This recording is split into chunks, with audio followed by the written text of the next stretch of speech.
survey. Давайте начнем с небольшого исследования. In this room, В этой комнате how many people here started off your network marketing career a little bit slow? сколько из вас, сидящие здесь в зале, начали свою карьеру в сетевом маркетинге немножко на замедленном темпе?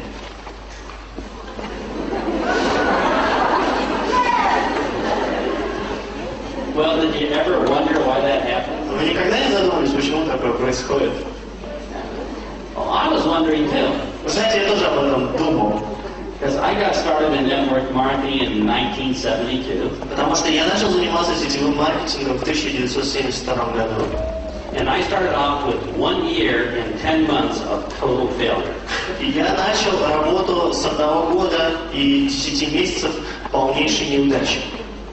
At the end of 1 year and 10 months, I had no distributors and no retail customers. Через 1 год и 10 месяцев я вдруг обнаружил, что у меня практически нет дистрибьюторов и абсолютно отсутствуют клиенты. Other than that, I was doing really well. После этого я начал действовать немножко получше. So my sponsor comes to me and he tells me this. Ко мне пришел мой спонсор и сказал следующее. He says, Big Al, you're doing really, really bad. Он сказал: большой Эл, ты очень плох. I said, well, thanks for the encouragement. Спасибо за воодушевление. And he said, if you want to improve, Но он продолжил: если ты хочешь усовершенствоваться, стать лучше, here are 5 things that you can do. есть 5 вещей, которые ты можешь сделать. So I grabbed a pen. Я взял ручку He said, number 1. и начал записывать. Он сказал: номер 1. The first thing you need to do is improve your attitude. Первое, что ты должен сделать, это улучшить свое отношение. Well, I thought that was kind of rude. I thought I had a good attitude. Я подумал про себя, что вообще-то как-то это некрасиво, что он такие вещи говорит, потому что я думал, что у меня отношение великолепное, блестящее. But I wrote it down because, well, maybe it could improve. Но я на всякий случай записал это, потому что подумал, может быть, что-то улучшить и можно было бы. Number 2. Номер 2. You need to build a strong belief in your business. Тебе нужно вырастить очень сильную веру в свой бизнес. I said, well, that makes sense. Я сказал: да, вообще-то есть здравый смысл в этих словах. Number 3. Номер 3. He said, set some goals. Он сказал: установи какие-то цели.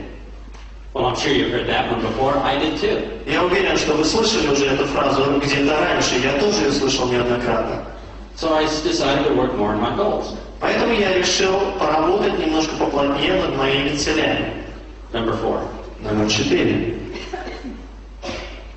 He said, get motivated because people are attracted to motivated people. Он мне сказал: мотивируй себя, потому что люди имеют тенденцию привлекаться к мотивированным людям. And number 5. И номер 5. Be positive. Будь позитивен. Anybody can be negative, but leaders are positive. Потому что абсолютно любой может быть негативным, но лидеры, они должны быть позитивными. So here's what I did. Поэтому что я сделал? I did all 5 things. Я сделал все 5 вещей, как он мне сказал. And it didn't work. Ничего не срослось, ничего не получилось. And I'm here to tell you today И сегодня я здесь стою для того, чтобы рассказать вам, that all these 5 things are good. что все эти 5 вещей, они действительно стоящие, это действительно хорошие вещи. They're great hobbies, fun things to do in your free time. Это великолепное хобби, это занимательные вещи, которые можно заниматься в ваше свободное время. But when you're out in the world, face to face, talking to people, Но когда вы возвращаетесь в мир и разговариваете с людьми лицом к лицу, they don't work. эти вещи не работают. Now, please don't go home and tell your sponsor this. Пожалуйста, не возвращайтесь сегодня домой со словами для вашего спонсора.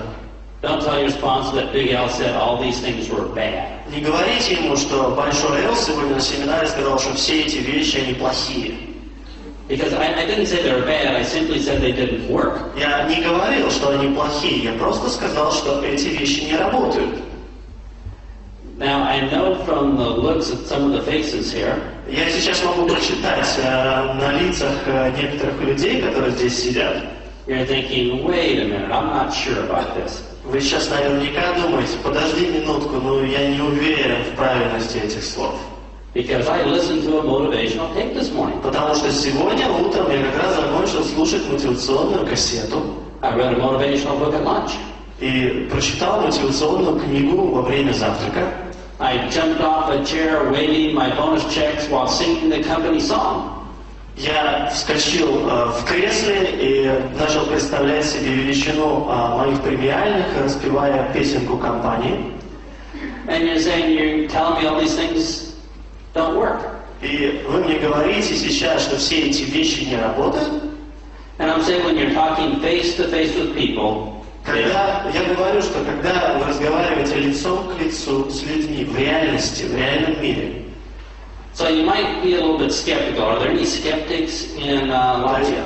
Я сейчас сделал несколько утверждений, и вы имеете право быть скептичными к тем словам, что я сказал. Поднимите руку скептики, пожалуйста. Есть здесь скептики? So for all the skeptics here, Итак, для всех скептиков, you're probably going to demand some proof. Вы наверняка хотите потребовать от меня доказательств. So let's do a little survey just among this group. Поэтому давайте начнем с того, что сделаем еще небольшое исследование, небольшой опрос только в этой группе, среди скептиков. By a show of hands, how many people here, when you first got started, had a pretty good attitude about your business? You know, thinking, hey, I could do this. Когда вы начали свой бизнес, сколько из вас, поднимите руки сейчас, когда начали свой бизнес, думали, что да, я могу это сделать. Все получится. All right. Number two. Номер два. When you first got started in your business, Когда вы начали заниматься вашим бизнесом, how many people here had a strong belief in your business that it was a good company? Кто из вас верил, обладал очень сильной верой в то, что вы делаете, и верой в вашу компанию? Okay, most of us. Отлично, большинство из вас. Number three, how many people here set some goals when you first got started? You know, like to maybe travel or earn a lot of money? Номер три, вопрос номер три. Кто из вас, когда начал свой бизнес, устанавливали какие-то цели по поводу того, что они хотят купить, или куда поехать, когда заработают деньги и так далее? Yeah, we all set some goals, didn't Мы we? все устанавливаем цели, не правда ли? Number four, how many people here, when you first got started, were motivated? Say, oh yeah, let's fire the boss.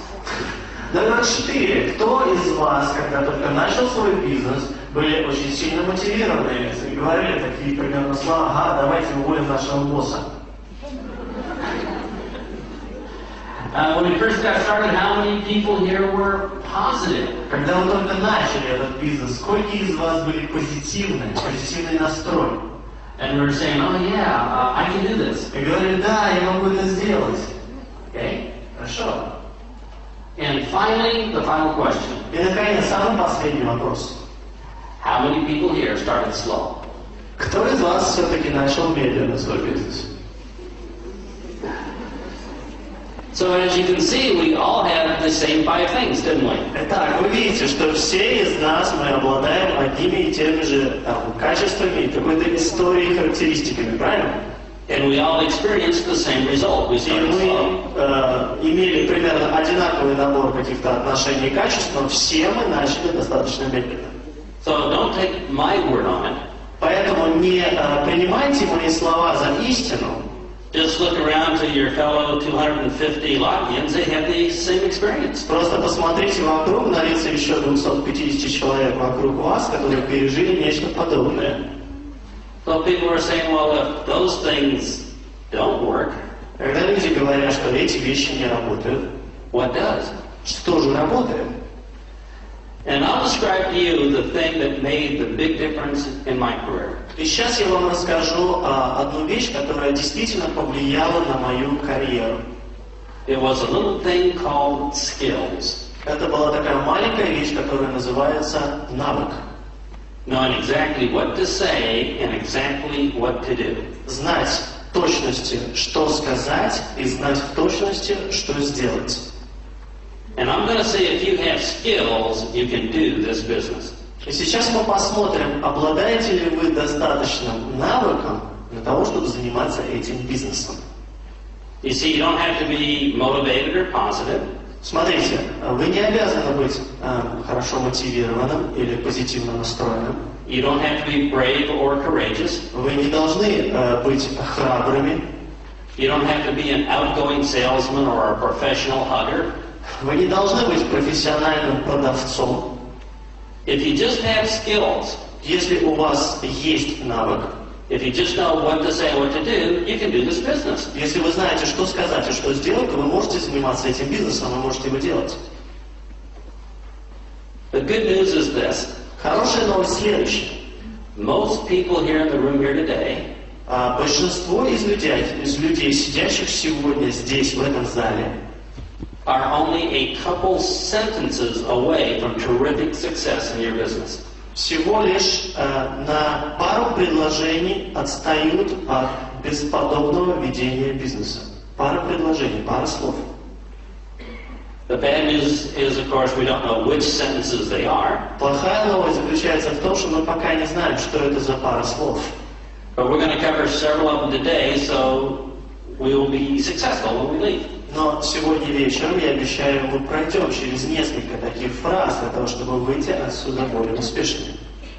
Now, I bet everybody here already knows that skills make a difference. Я могу поспорить на любые деньги, что каждый сидящий здесь уже знает, что навык – это очень важная вещь. For instance, when you're hired for a job, what do they say? К примеру, когда вы нанимаетесь на какую-то работу, что у вас спрашивают в первую очередь? They say, come into work tomorrow morning at 8 a.m. Они говорят, приходите завтра на работу к 8 часам утра. And I don't know, just sit around, set some goals, be positive. Не знаю, просто посидите за столом, там, подумайте о каких-то целях, там, просто будьте позитивным. Or do they tell you exactly what to say and what to do? Или они вам говорят в точности, что вам нужно будет делать и что говорить. And this is why our new distributors sometimes quit.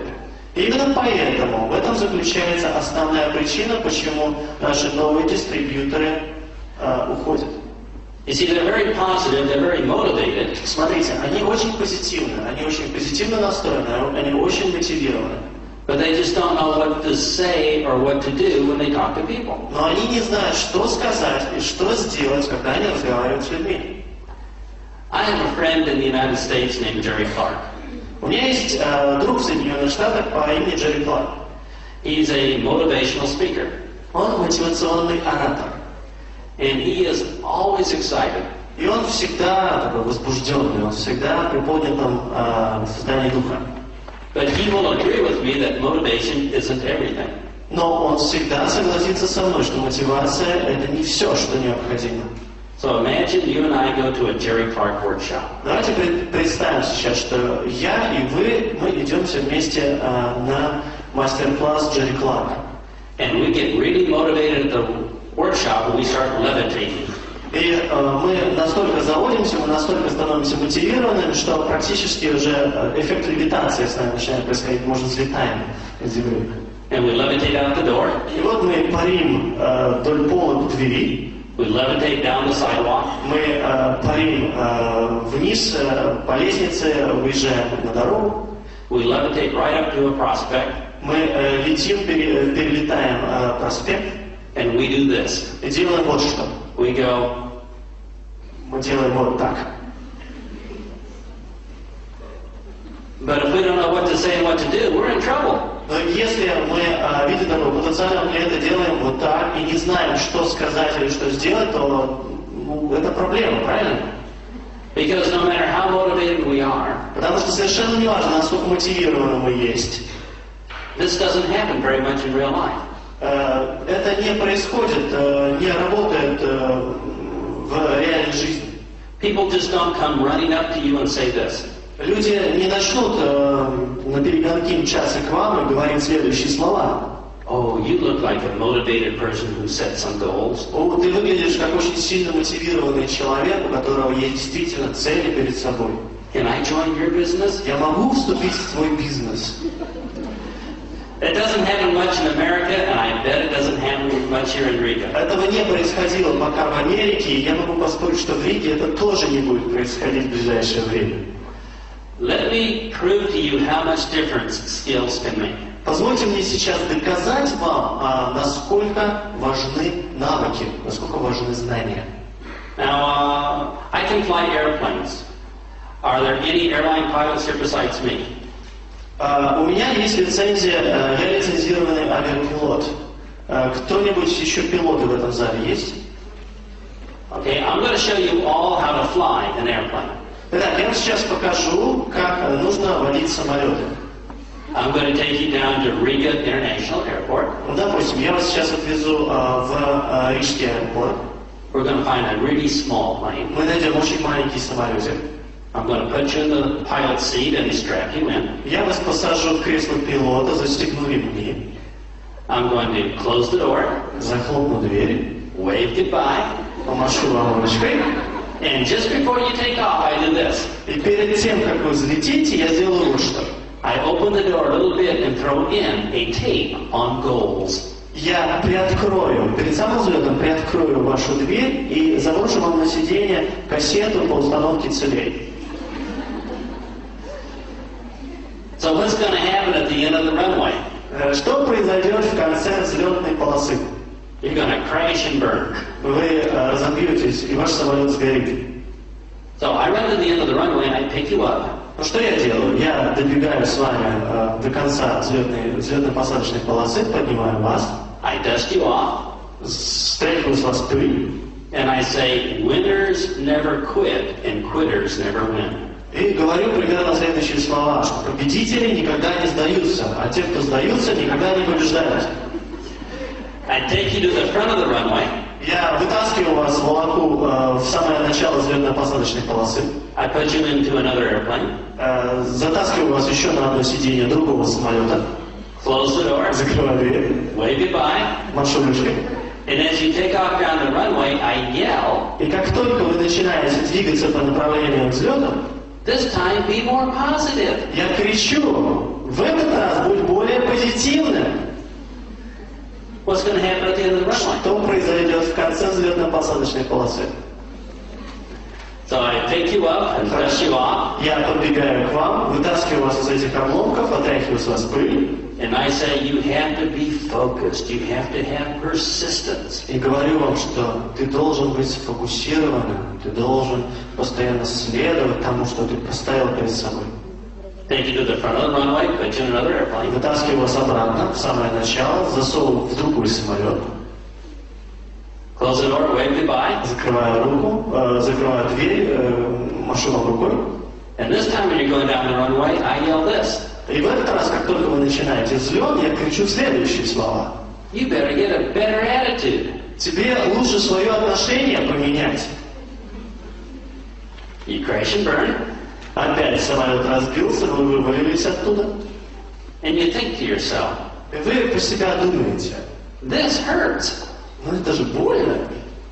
And the only way I can stop the pain is by quitting. И единственный способ, при помощи которого я могу остановить эту боль, это сейчас сдаться и просто уйти. So isn't that what happens to your new distributors? Ничего похожего не происходило с вашими новыми дистрибьюторами. They're motivated, they have goals, but they don't have the skills. Они мотивированы, у них есть цели, но у них абсолютно отсутствуют навыки. Now, if I were to take you up in my airplane and we were to practice together, Если бы я сел рядом с вами в этом же самолете, и мы попрактиковались вместе, and we practiced takeoffs and landings, и мы бы практиковали взлеты и посадки, if you had some skills, wouldn't you do better? если бы у вас появились некоторые навыки, вы бы лучше начали справляться с самолетом. So how many people here are totally convinced that skills make a difference? Теперь, кто из вас уже убежден в том, что навык действительно меняет все? Yeah, so let's talk about some skills. Ну тогда давайте поговорим уже о навыках, ладно? Because we want to create some leaders, correct? Потому что мы хотим создать лидеров, правильно? So let me show you the difference by giving you an example of a skill. Давайте я вам покажу теперь разницу, чем отличается несколько понятий, просто на примере навыка. Everybody here has had a chance to talk to somebody about your business. У каждого из вас представляется шанс поговорить с кем-то о вашем бизнесе. And how you start your conversation is going to make a big difference. И то, как вы начнете ваш разговор с этим человеком, повлияет на окончание, на результат. And I'm going to say your first sentence or two in the conversation is going to make all the difference in the world. И я бы сказал следующую фразу, что первые слова, которыми вы начнете этот разговор, они повлияют особенно сильно на результат. So what you say is going to cause your prospect to react to you. То, что вы скажете, вызовет определенную реакцию. От того, как и что вы скажете, будет зависеть реакция вашего потенциального клиента. Our success is more about what we say than finding the right prospect. Наш успех зависит в большей мере от того, что мы говорим и как мы это говорим, чем нахождение хороших потенциальных клиентов. Let me give you an experiment that you can do on your own. Я вам сейчас покажу один эксперимент, который вы можете проделать над собой сами. When you leave here today, go outside on the sidewalk. Когда вы сегодня выйдете из этого зала, сегодня вечером, и будете идти по тротуару, Find a stranger. Увидите незнакомца. Go up to that stranger and give them 100 lots. Подойдите к этому незнакомцу и дайте ему 100 латов. Will that stranger react? Этот незнакомец будет как-то реагировать на ваш жест? How would they act here in Latvia? Как незнакомцы обычно реагируют на подобные жесты здесь, в Латвии? They might say, "Oh, this is my lucky day." Они могут сказать: «О, сегодня мой счастливый день». Or they might say, "Thank you very much." Или сказать: «О, спасибо вам большое». Or, "Do you have any more?" Или, например, сказать: «А у вас еще есть?» Or, "I'm kind of skeptical, but I'll take it just in case." Или они скажут, что вообще-то я немножко скептично отношусь к этому, но на всякий случай возьму все же. In other words, the stranger is going to have a certain reaction. И другими словами, у этого незнакомца будет определенная реакция на ваши действия. Now try this experiment. А теперь давайте попробуем другой эксперимент. When you finish your day, go outside to the sidewalk. Когда вы сегодня закончите, выйдете из этого зала, пойдете по тротуару, все домой. Find the exact same stranger. Столкнетесь с таким же незнакомцем. But this time, don't give them 100 lots. This time, do something different. Но в этот раз не давайте ему 100 лат, а сделайте немножко другую вещь. This time, give them a punch in the nose. В этот раз просто ударьте его в нос. Will that person react? Этот человек будет как-то реагировать. And how would they react here in Latvia? Как люди реагируют обычно на удар в нос здесь, в Латвии? They might say, "Oh, that was rude." Может быть, человек скажет: «О, это было очень грубо». Or they might punch you back. Или, может быть, дадут сдачи. But they will have a certain behavior. Но они определенным образом будут реагировать. Now we have the exact same stranger. Итак, абсолютно один и тот же незнакомец.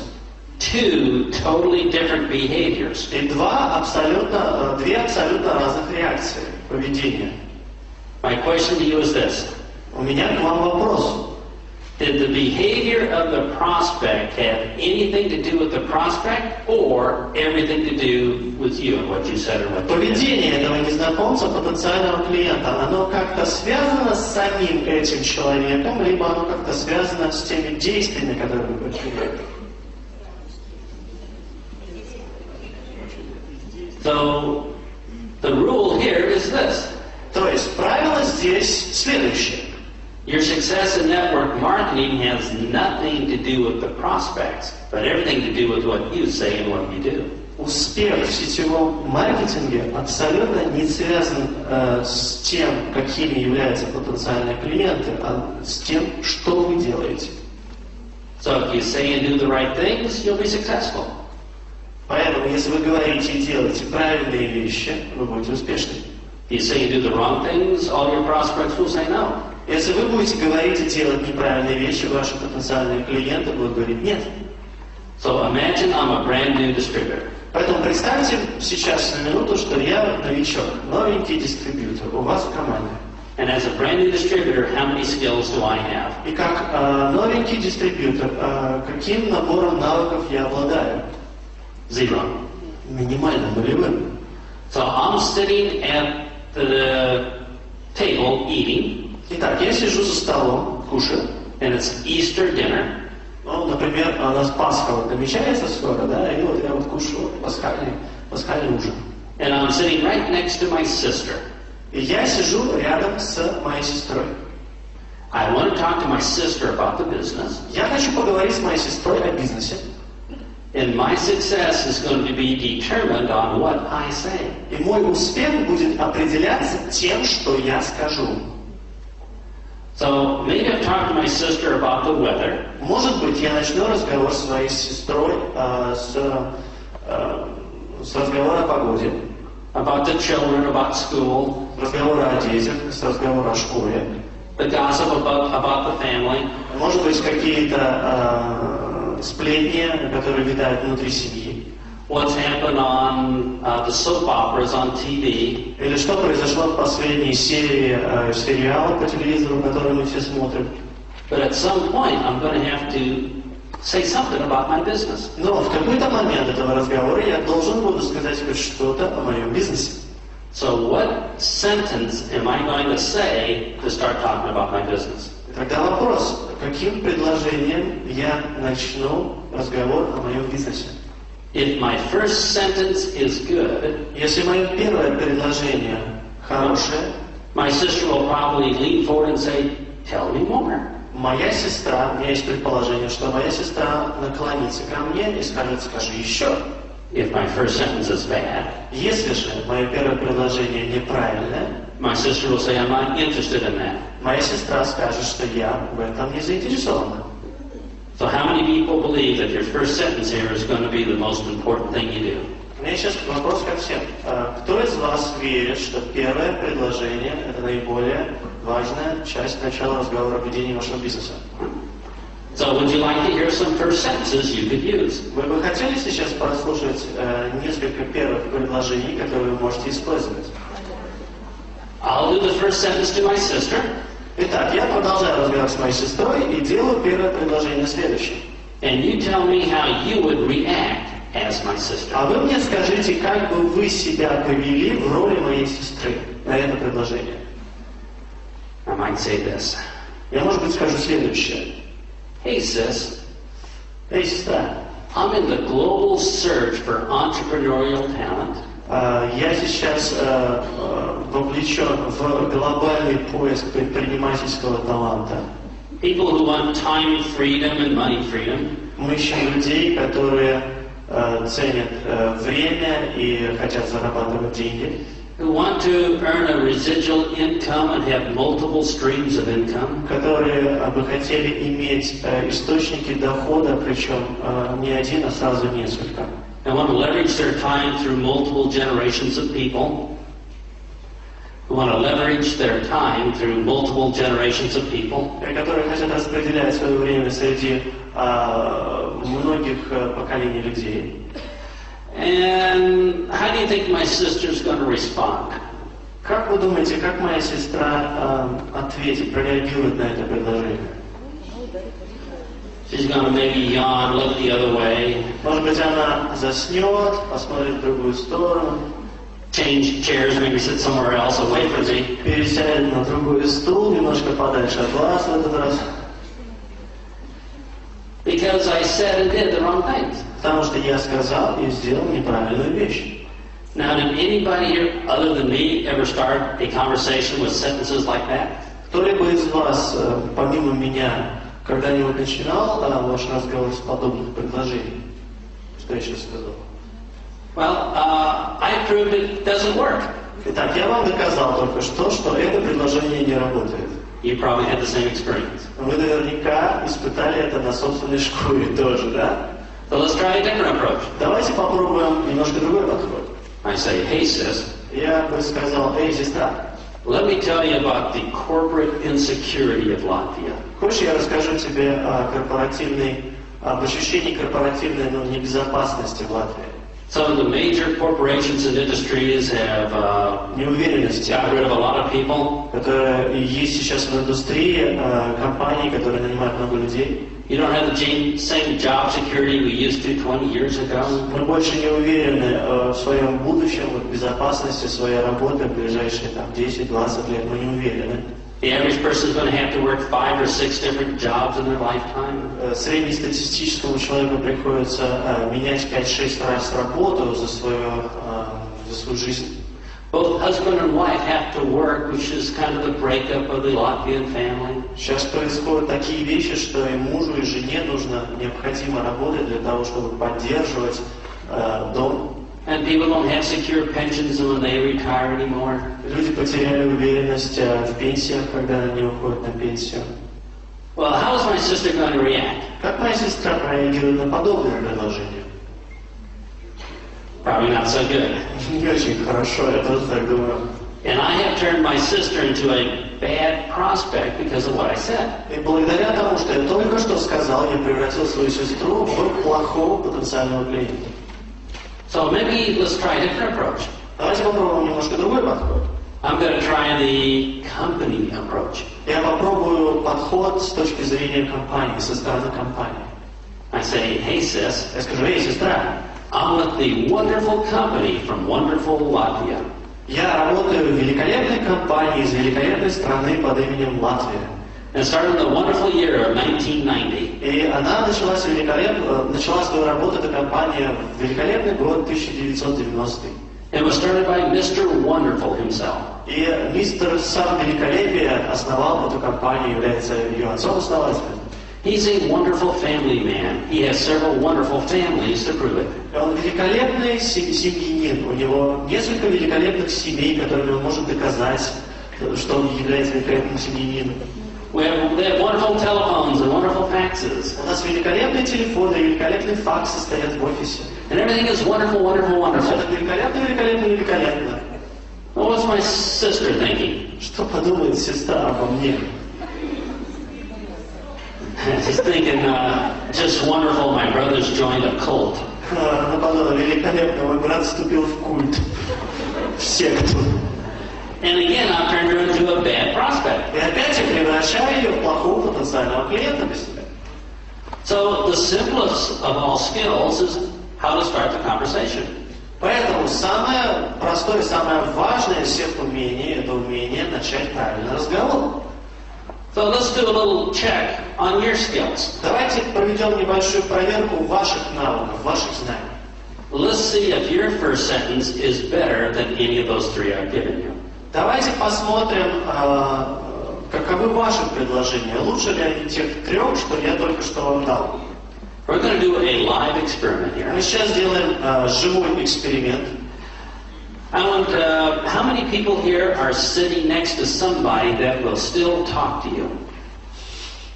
Сколько из вас в настоящий момент сидят рядом с человеком, который все еще согласен с вами разговаривать? Okay. I'd like you to pick a partner. Я хочу, чтобы вы разбили сейчас, выбрали себе партнера. Somebody sitting next to you. Кого-то, кто сидит рядом с вами. If you can't find a partner, bunch up as threes. Если вы не можете найти себе партнера, разбейтесь по трое. Here's the experiment. И вот эксперимент, который мы проведем. You're going to ask the person next to you. Вы спросите человека, который сидит рядом с вами. You're going to ask them a question or tell them something. Вы либо зададите вопрос, либо скажете что-то. Something to get the conversation going about your business. Что-то, что заставит разговор продолжаться о вашем бизнесе. I want you to imagine they're your brother or your sister. Я хочу, чтобы вы сейчас представили, что это ваш воображаемый брат или сестра. You already talked about the kids and the weather and all that kind of Что stuff. говорили о детях, о погоде, и семейные сплетни тоже уже обсудили. So what sentence are you going to use to start the conversation? Поэтому каков тот вопрос или то предложение, которое вы используете сейчас для того, чтобы завязать разговор о бизнесе? Now, if you're the partner that is listening, Если вы являетесь, вы и ваш партнер, люди, которые слушают, I want you to ask yourself this question. я хочу, чтобы вы задали себе еще следующий вопрос, себе лично. After your partner said their first sentence or their opening, После того, как ваш партнер сказал свое первое предложение, свое открытие, ask yourself, did that sentence turn me into a good prospect or did that sentence turn me into a bad prospect? спросите самого себя после того, как вы слышите предложение. Это предложение превратило меня в хорошего потенциального клиента, либо в плохого потенциального клиента. And when you're done, you can switch partners И когда вы закончите задавать ваш первый вопрос, вы можете поменяться ролями and listen to your partner's best first sentence. и послушайте лучшее предложение вашего партнера. So let's see how good our skills are. Давайте сейчас проверим, насколько хороши наши навыки. I'd like you to turn to your partner now Я хочу, чтобы вы сейчас повернулись к вашему партнеру, разбились and tell them your best first и sentence. сказали ваше лучшее предложение. Первое.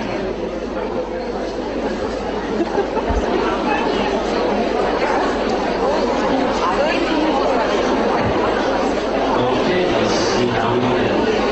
Хорошо, давайте посмотрим, как вы справились. Let's do a little survey. Небольшое исследование проведем. Давайте. Number one, by a show of hands. Сейчас я хочу, чтобы подняли руки те, How many people here have a little bit of fun? кому из вас было весело проводить это упражнение. Okay, number two, Номер два. by a show of hands. Покажите, вот сейчас руки поднимите те, How many people here would like to improve your first sentences? кто хотел бы улучшить ваше первое предложение. Совершенствовать. Okay, number three, Номер три. by a show of hands. Поднимите руки те, How many people here think your partner should improve their first sentences? кто думает, что его партнер должен улучшить его первое предложение.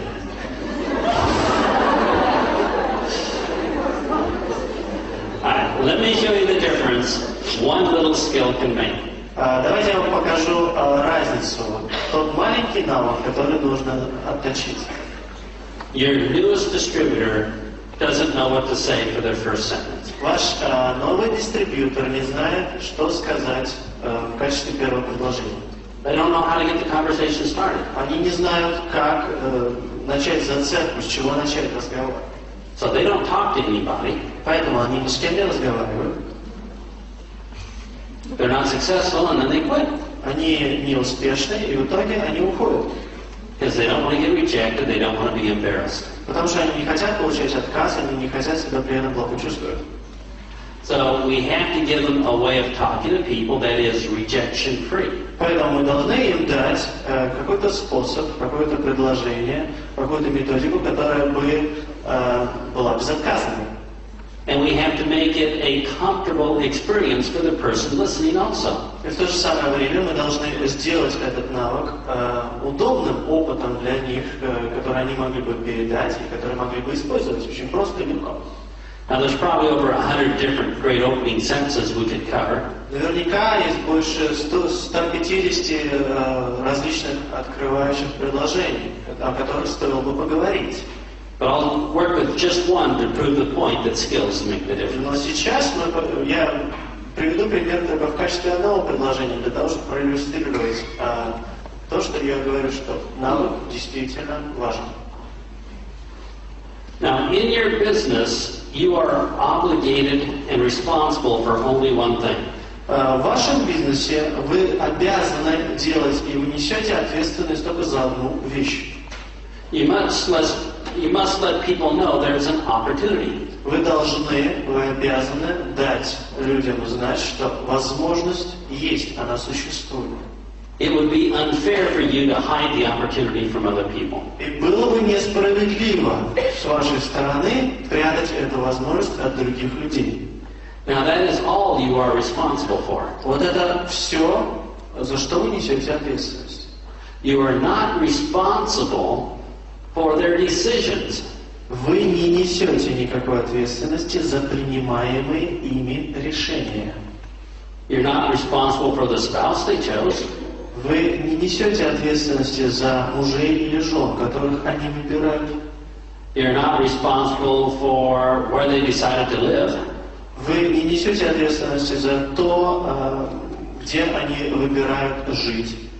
And you're not responsible if they want to do your opportunity or not. И вы не отвечаете за то, что решают они заниматься вашим предложением либо нет. You're only responsible in letting them know and giving them a chance. Вы несете ответственность только за то, чтобы дать человеку знать и дать этот шанс. So imagine I'm sitting next to Nick. Давайте предположим, что я сижу рядом с Ником. I might say this. И я, может быть, скажу следующие слова. Hey Nick, Эй, Ник, I just found out я только что узнал, how we can get an extra paycheck every month. нашел способ, как бы мы с тобой могли бы зарабатывать дополнительные стабильные деньги каждый месяц. If you would ever like to know how, I would be glad to tell you. Если тебе было бы интересно послушать, я буду рад тебе рассказать. Meanwhile, please pass the potatoes. В то же время передай, пожалуйста, ту миску с салатом. Now, if Nick is interested, what might he say to me? Если Ник заинтересовался, то, возможно, он мне ответит следующее. He might say, well, how do I get an extra check? Ну и как я могу заработать дополнительные деньги? And I would say, well, I'll tell you after dinner. Я тебе расскажу после ужина. So, no, tell me now. I'm very interested. How do I get an extra check? Расскажи сейчас, мне очень интересно, как я могу заработать еще дополнительных денег? And I said, oh, after dessert, we'll have more time then. Слушай, после десерта будет немножко больше времени и так далее. He says, oh, no, tell me now. I want to know how to get an extra check. И говорит, не, расскажи сейчас, я хочу узнать, как заработать дополнительных денег. Now, is that a good problem? Итак, это проблема? Yeah, he's asking me for a presentation. Да, это хорошая проблема. Он просит, чтобы я провел для него презентацию. Now, this is rejection-free. Итак, этот подход безотказен. Now, what if Nick wasn't interested? Что, если Ник в конце концов не заинтересовался? If he wasn't interested, he'd simply pass the potatoes. Если Ник после первого предложения не заинтересовался, он мне только передаст салат. And there's still no rejection. И опять же, никакого отказа.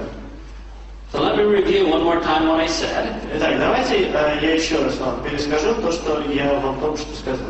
And I'm going to give you a little formula. И дам вам маленькую, небольшую формулу.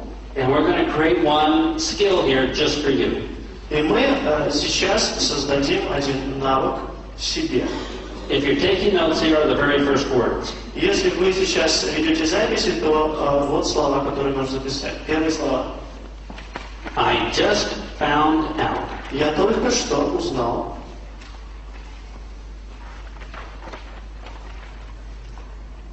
Then leave a large blank space because we're going to put different things in this blank space. Дальше вы оставляете пустое место, большое, которое мы заполним по нашему усмотрению.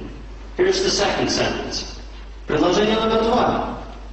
If you would ever like to know how, Если бы ты когда-либо захотел узнать как,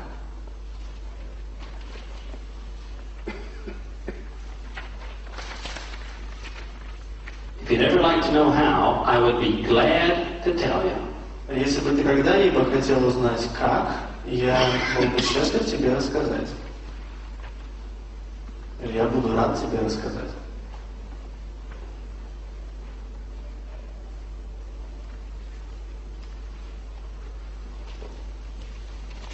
And the next sentence is meanwhile, and then leave a large blank space. И следующее предложение, а пока, троеточие. So I'm going to go through what I told Nick before, and you can see that I just filled in the blanks in this. Я сейчас пройду через эти предложения, то, что я сказал до того, и вы увидите, что вот пустые места, вот эти пропуски мы заполняем сами. So I said, hey Nick, Я говорю, Ник, I just found out how we can get an extra paycheck every month. я только что узнал, как мы можем заработать дополнительные деньги ежемесячно.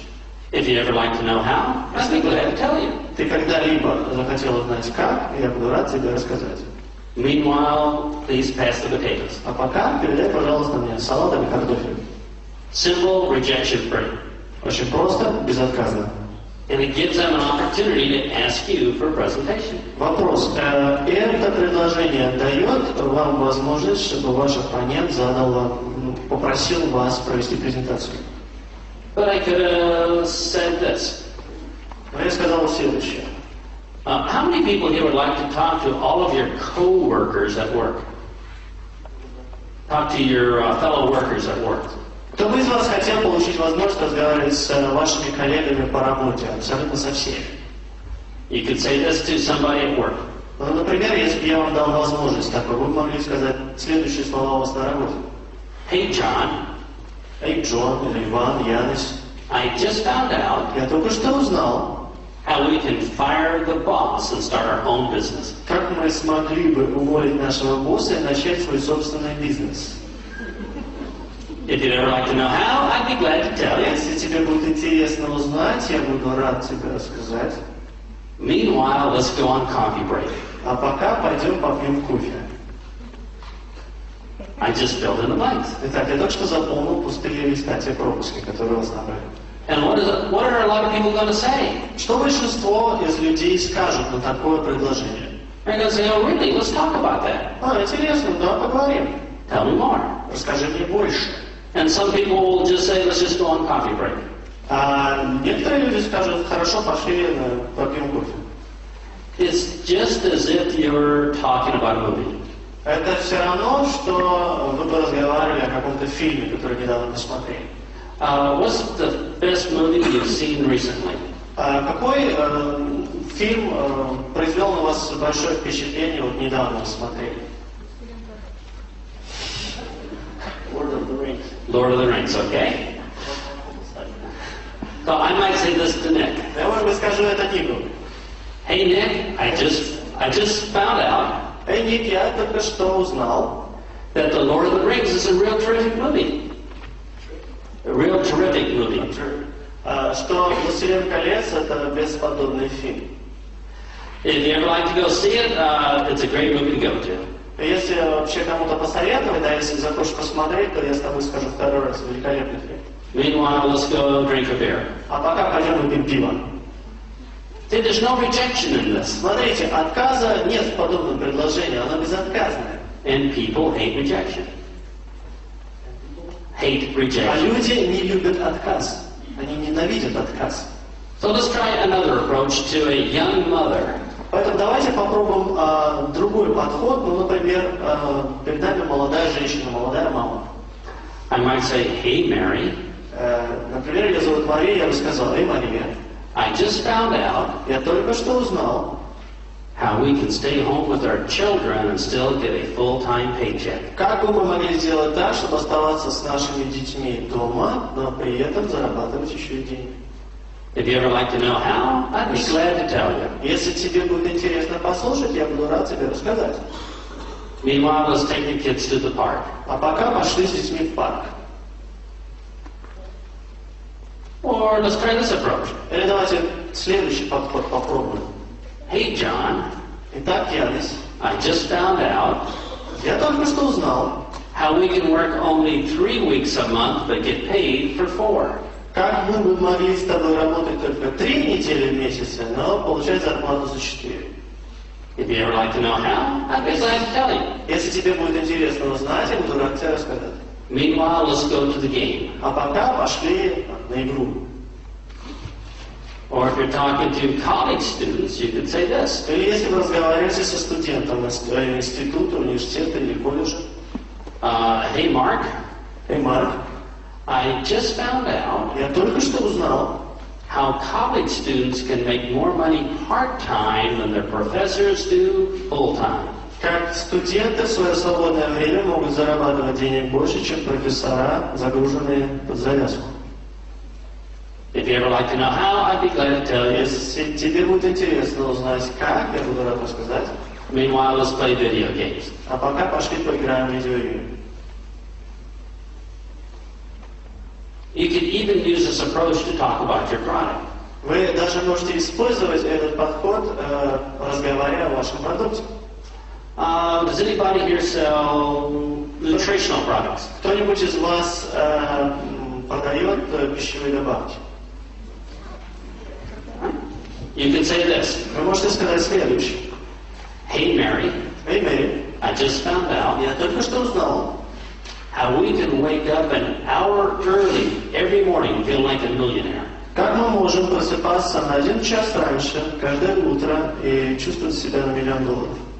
If you ever like to know how, I'd be glad to tell you. Если тебе будет интересно узнать, я буду рад рассказать. Meanwhile, let's take a nap. А пока пошли поспим.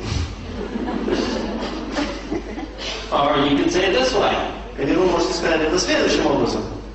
Hey John, Эй, Иван, Янис, I just found out я только что узнал, how we can feel like we're 16 years old all over again, but with better judgment.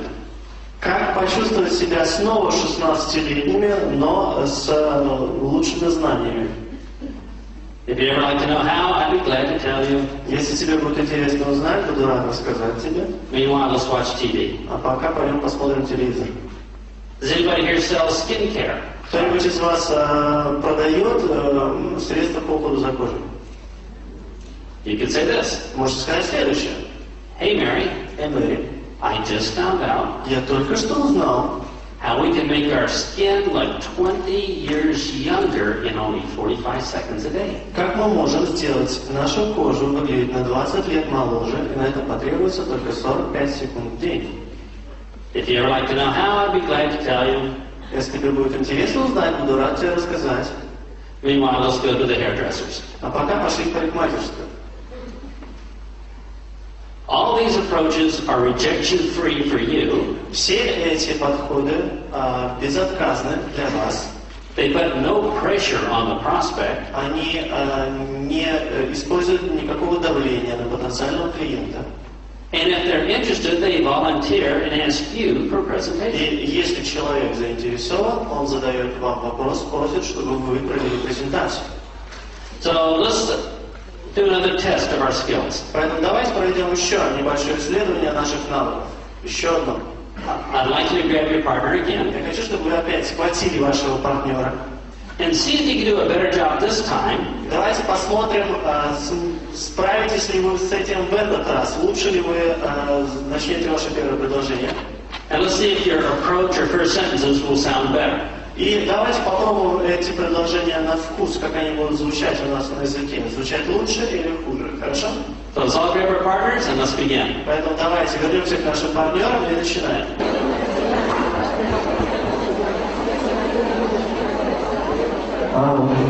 Работает.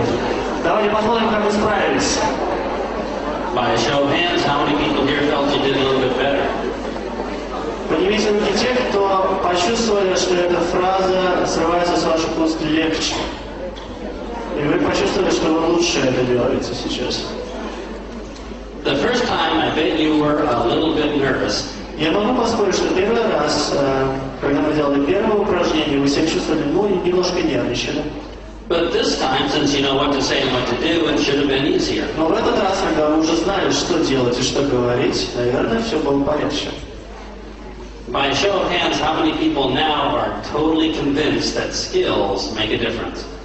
Поднимите руки сейчас те, кто теперь убежден, что навык, он действительно необходим. Okay, so let's use some skills to build leaders. Хорошо, тогда давайте теперь вырабатываем некоторые навыки, которые нам помогут растить лидеров. Because if you have leaders in your business, you have a real business. Потому что если в вашем бизнесе присутствуют лидеры, то ваш бизнес, он реальный. Он есть. Let me tell you some sobering or sad news. Давайте я вначале начну с того, что расскажу вам некоторые отрезвляющие, грустные новости. That distributors are temporary. Дистрибьюторы – это временно. They come and they go. Они приходят и уходят. Like leaves in the wind or sand on the beach. Это как листья на ветру или как песок на пляже. They're going to come into your business and take out only what they want. Они будут приходить в ваш бизнес и брать только то, что хотят они. They may want to just pay off a bill. Может быть, они придут в ваш бизнес для того, чтобы оплатить какой-то счет. Or just have some part-time income for a while. Или приобрести какой-то дополнительный источник дохода на небольшое время. But the first sign of trouble or challenge, they leave. Но как только появляется первый признак какой-то проблемы либо вызова, эти люди уходят. But leaders, they're different. Лидеры же по-другому, они другие. If there's difficulties or if there's bad press, they're still with you. Если лидеры сталкиваются с какой-то проблемой или с каким-то давлением, они все равно остаются с вами. You measure your business by the number of leaders you have in your organization. Поэтому измерять ваш бизнес вы можете числом лидеров, которые присутствуют в вашей организации. You don't measure your business by the number of temporary distributors. Вы не измеряете величину вашего бизнеса числом временных дистрибьюторов. People ask me this all the time. Люди меня спрашивают постоянно, задают один и тот же вопрос. They say, Big L, you're not very outgoing. You're kind of shy. You keep to yourself. Они мне говорят, Big L, Большой L, ты выглядишь как человек, который такой достаточно застенчивый, то есть ты не грудь колесом не держишь, везде не мелькаешь. And Big L, you're not very charismatic. You don't have much personality. И, кстати, ты не выглядишь как человек, который очень интересен, то есть ты не обладаешь никакой такой особенной харизмой. So how is it that you're successful in network marketing? Если все так, то как вообще получается, что ты обладаешь таким успехом в сетевом маркетинге? And I tell them because I know a secret. Я обычно говорю, что это потому, что у меня есть один секрет, я его знаю. And I say, well, what is the secret to success in network marketing? И тогда говорят, ну хорошо, каков секрет успеха в сетевом маркетинге? And I tell them this. И я говорю уже следующее. All you have to do is все, что вам нужно, необходимо сделать, это build leaders and make them successful. Взращивать, растить лидеров и делать их успешными. That's it. Все. That's the whole secret to network marketing. В этом состоит весь секрет в сетевом маркетинге. Now, I know what you were thinking. Я знаю, что вы сейчас думаете, некоторые из вас, по крайней мере.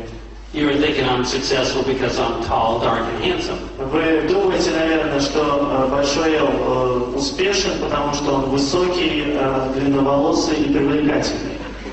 And certainly that helps. Это, конечно, помогает в моем бизнесе. But all you have to do is build leaders and you're done. Но на самом деле все, что от вас требуется, это взрастить лидеров, и тогда все будет в порядке.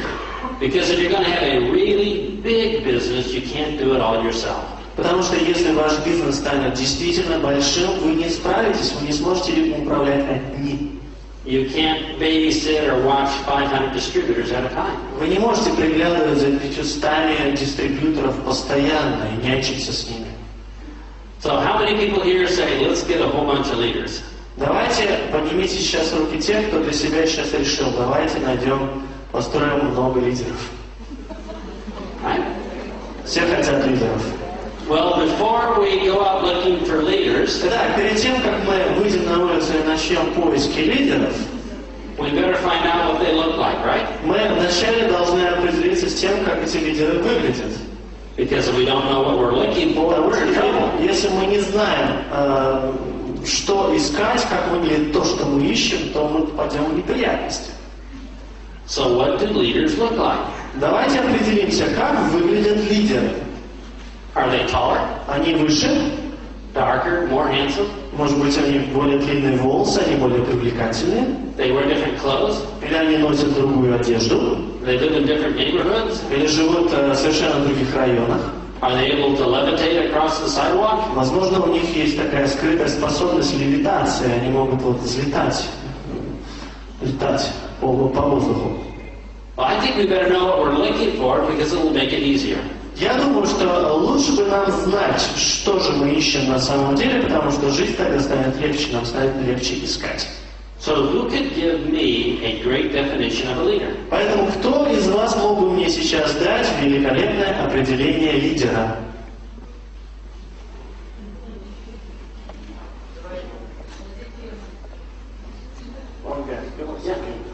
Давайте.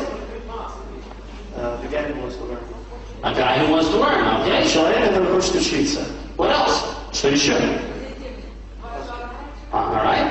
What else? Позитивный. Что еще?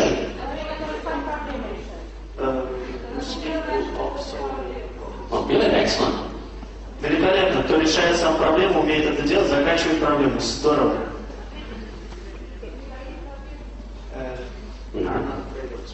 Okay. What else? Не боится ответственности. Хорошо. Что еще?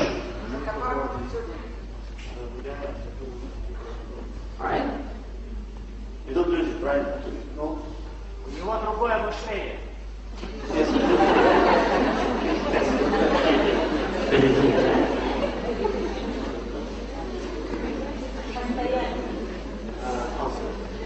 Постоянство. Хорошо. Every time he makes an extra step, more he's rising more on the ball.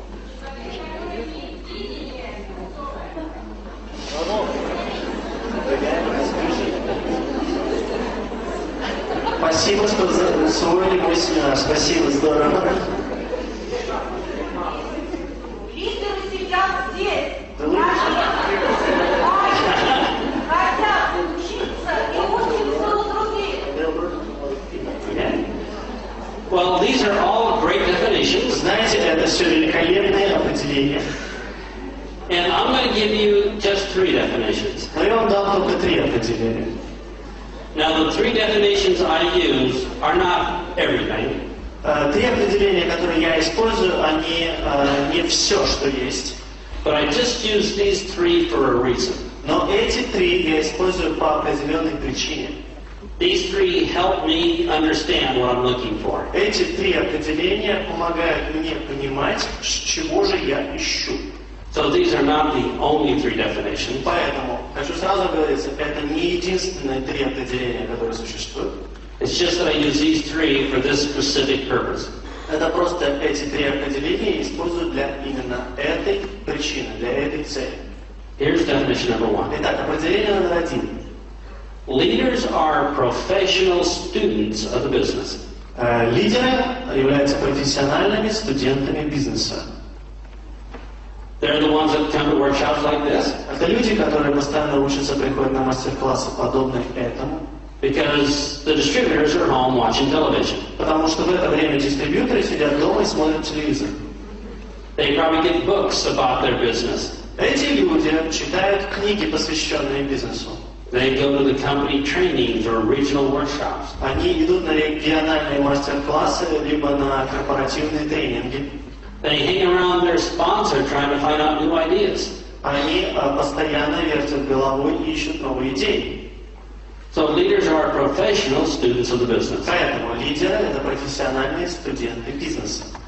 Which means everybody here today is probably a potential leader. Что значит, что все сидящие сегодня в этом зале уже потенциально являются лидерами? Here's definition number 2. Определение номер 2. When you go on holiday or vacation for 2 weeks, Когда вы едете в отпуск на выходные, например, на 2 недели, you may have a leader that stays home, возможно, у вас останется лидер, который останется дома, maybe puts on the opportunity meeting for your group, который будет открывать новые встречи по предоставлению возможностей для вашей группы, you don't even have to telephone back to see if it was done. вести ваши дела так, что вам даже не придется перезванивать домой и узнавать, как там идут дела. You know this person is responsible, will take care of everything. Вы знаете, что этот человек, он ответственен, что он позаботится обо всем. And this person is probably glad you left town. И наверняка этот человек даже где-то рад, что вы покинули город. So they can be in charge. Потому что они могут покомандовать. So that would be my second definition. Это было бы, наверное, мое второе определение. Here's my third definition. Вот мое третье определение. And this is what separates leaders from really good distributors. И вот что отличает лидеров от действительно хороших дистрибьюторов. Leaders handle problems. Лидеры решают проблемы. When a problem occurs, the leader handles it. Когда проблема наступает, лидер ею занимается. And they never pass that problem up to you. И не передает эту проблему выше к вам. So you may have a really good distributor that makes you lots and lots of money. Возможно, у вас есть какой-то очень хороший дистрибьютор, который зарабатывает для вас много-много денег. But if they are still passing problems up to you, they're not a leader yet. Но если этот человек передает возникающие проблемы к вам, то этот человек еще не готов, он еще не лидер. So those are the three definitions I use. Итак, вот три определения, которые я лично использую. Because I feel if somebody is a professional student of the business, always wants to learn. Потому что я уже сейчас вижу, что здесь в зале сидят много профессиональных студентов, которые всегда готовы учиться. Will take responsibility and do things on their own. Я вижу, что есть люди, которые берут на себя ответственность. And will handle problems so I don't have to. И решают проблемы.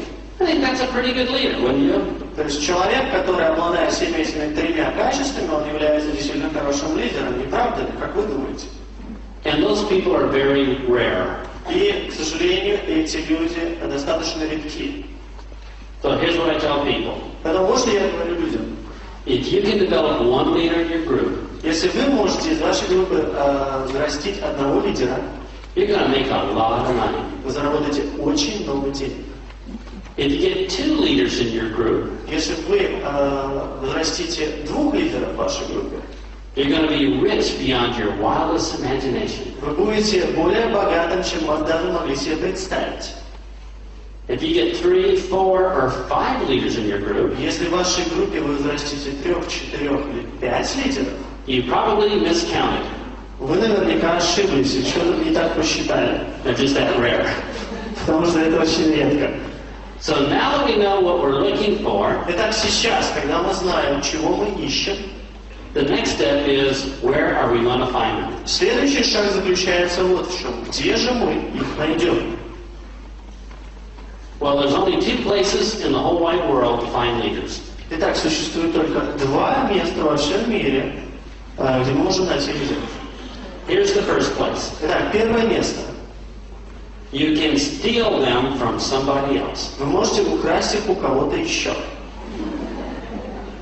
You go to some competitor Вы идете к своему конкуренту and you say, come work with me. и говорите ему, пойдем поработай со мной. I'll give you 5 lots more for doing the exact same work. Я тебе дам на 5 лат больше за ту же самую работу. Well, I'm thinking, well, 5 lots is more, I might as well do that. Если человек думает, 5 лат, это действительно так много, наверное, надо сделать. And I come over and I join your organization. Вот я прихожу к вам и вступаю в вашу организацию. Does anybody see a problem with that? Никто не обнаружил сейчас еще проблему вот с этой картинкой.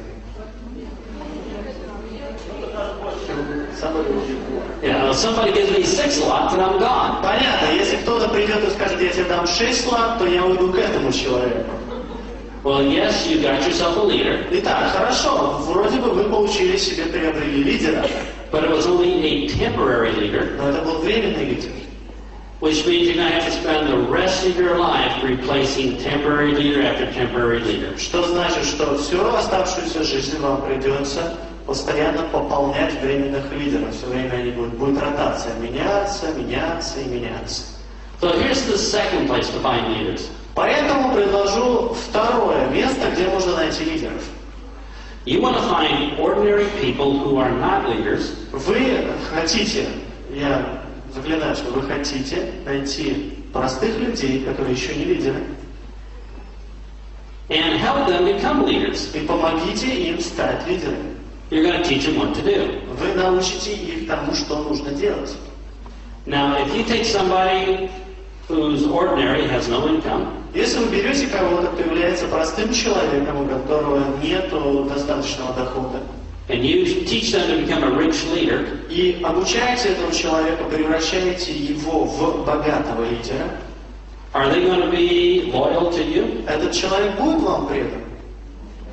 Yeah. Да. So these are the kind of leaders we want, Вот это такой тип лидеров, которые нам нужны.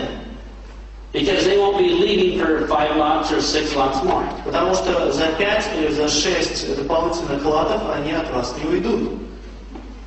So step number 1 is we're going to find ordinary people. Поэтому шаг номер 1, мы будем искать обычных людей. But there's a problem. Но есть проблема. All these ordinary people look exactly the same. Все обычные люди выглядят абсолютно одинаково, они похожи друг на друга. They all have no skills. У них у всех отсутствуют навыки. So how are we going to know which ones to work with? Поэтому возникает вопрос, с кем же работать, как узнать, что это тот человек, с которым нужно работать. Because we can't work with everybody. Потому что работать со всеми мы не в состоянии. How many people here have ever done this? Кто из вас когда-либо делал следующее? You went and found a distributor. Вы пошли, нашли хорошего дистрибьютора, You trained them. научили его, You work with them really, really hard. работали с ним действительно упорно, And they don't become a leader. и этот дистрибьютор не превратился в лидера, And you end up wasting your time. и все закончилось тем, что вы попусту потратили ваше время. С кем из вас такое бывало? Well, here's what I used to do. Вы знаете, вот что я раньше делал. I'd find somebody and I'd say, would you like to be a leader? Я находил кого-то и говорил, вы бы хотели стать лидером? And I'd say, yeah, I'd like to be a leader. Человек говорил, ну, конечно, я бы хотел стать лидером. And I'd go work with them. Я иду и начинаю работать с этим человеком.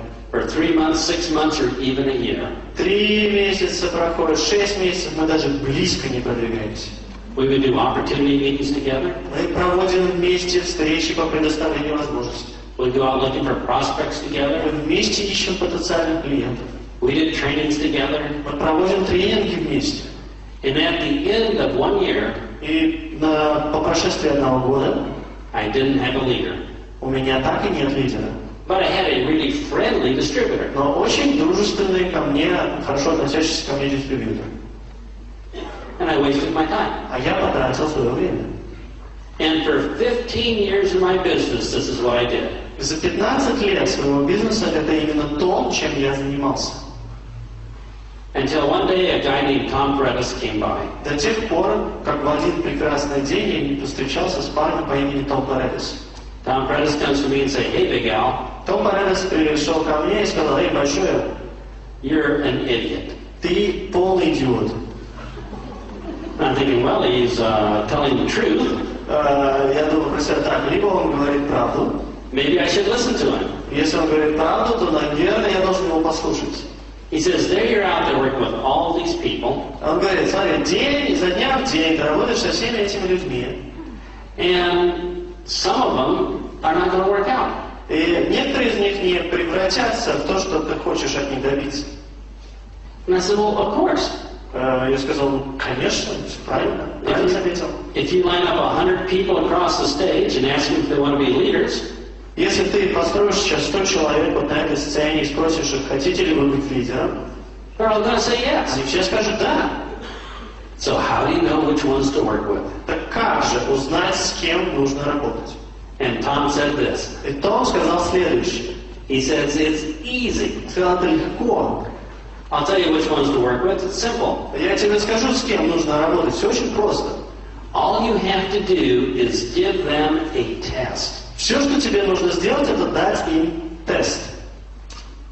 I go, man, 15 years of my life wasted. Это 15 лет моей жизни коту под хвост.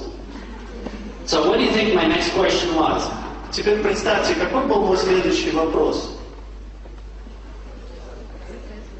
Yeah, well, what kind of test? Какой тест? Yeah, we all think the same, don't Все we? правильно, мы думаем одинаково, правильно? So I'll tell you what Tom told me right after we take our break. И вот сразу после перерыва, который мы сейчас возьмем, я вам скажу, что мне ответил Том. And then, you know. Перерыв 30 минут, и мы встречаемся здесь. Спасибо.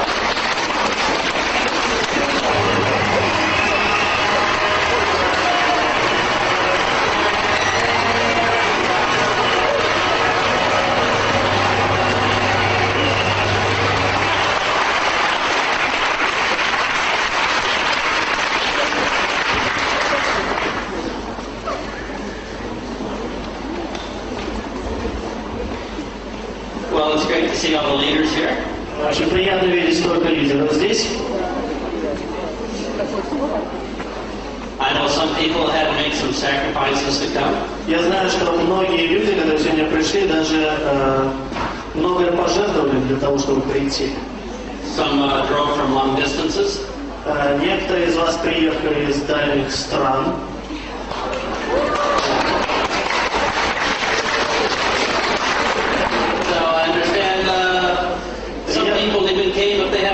Я так понял, что прошел слух, что тут даже есть люди, у которых сегодня день рождения, они в этом не признаются. У кого сегодня день рождения? Поднимитесь, пожалуйста. Поднимитесь, поднимитесь. Высоко, высоко. Давайте всем аплодируем.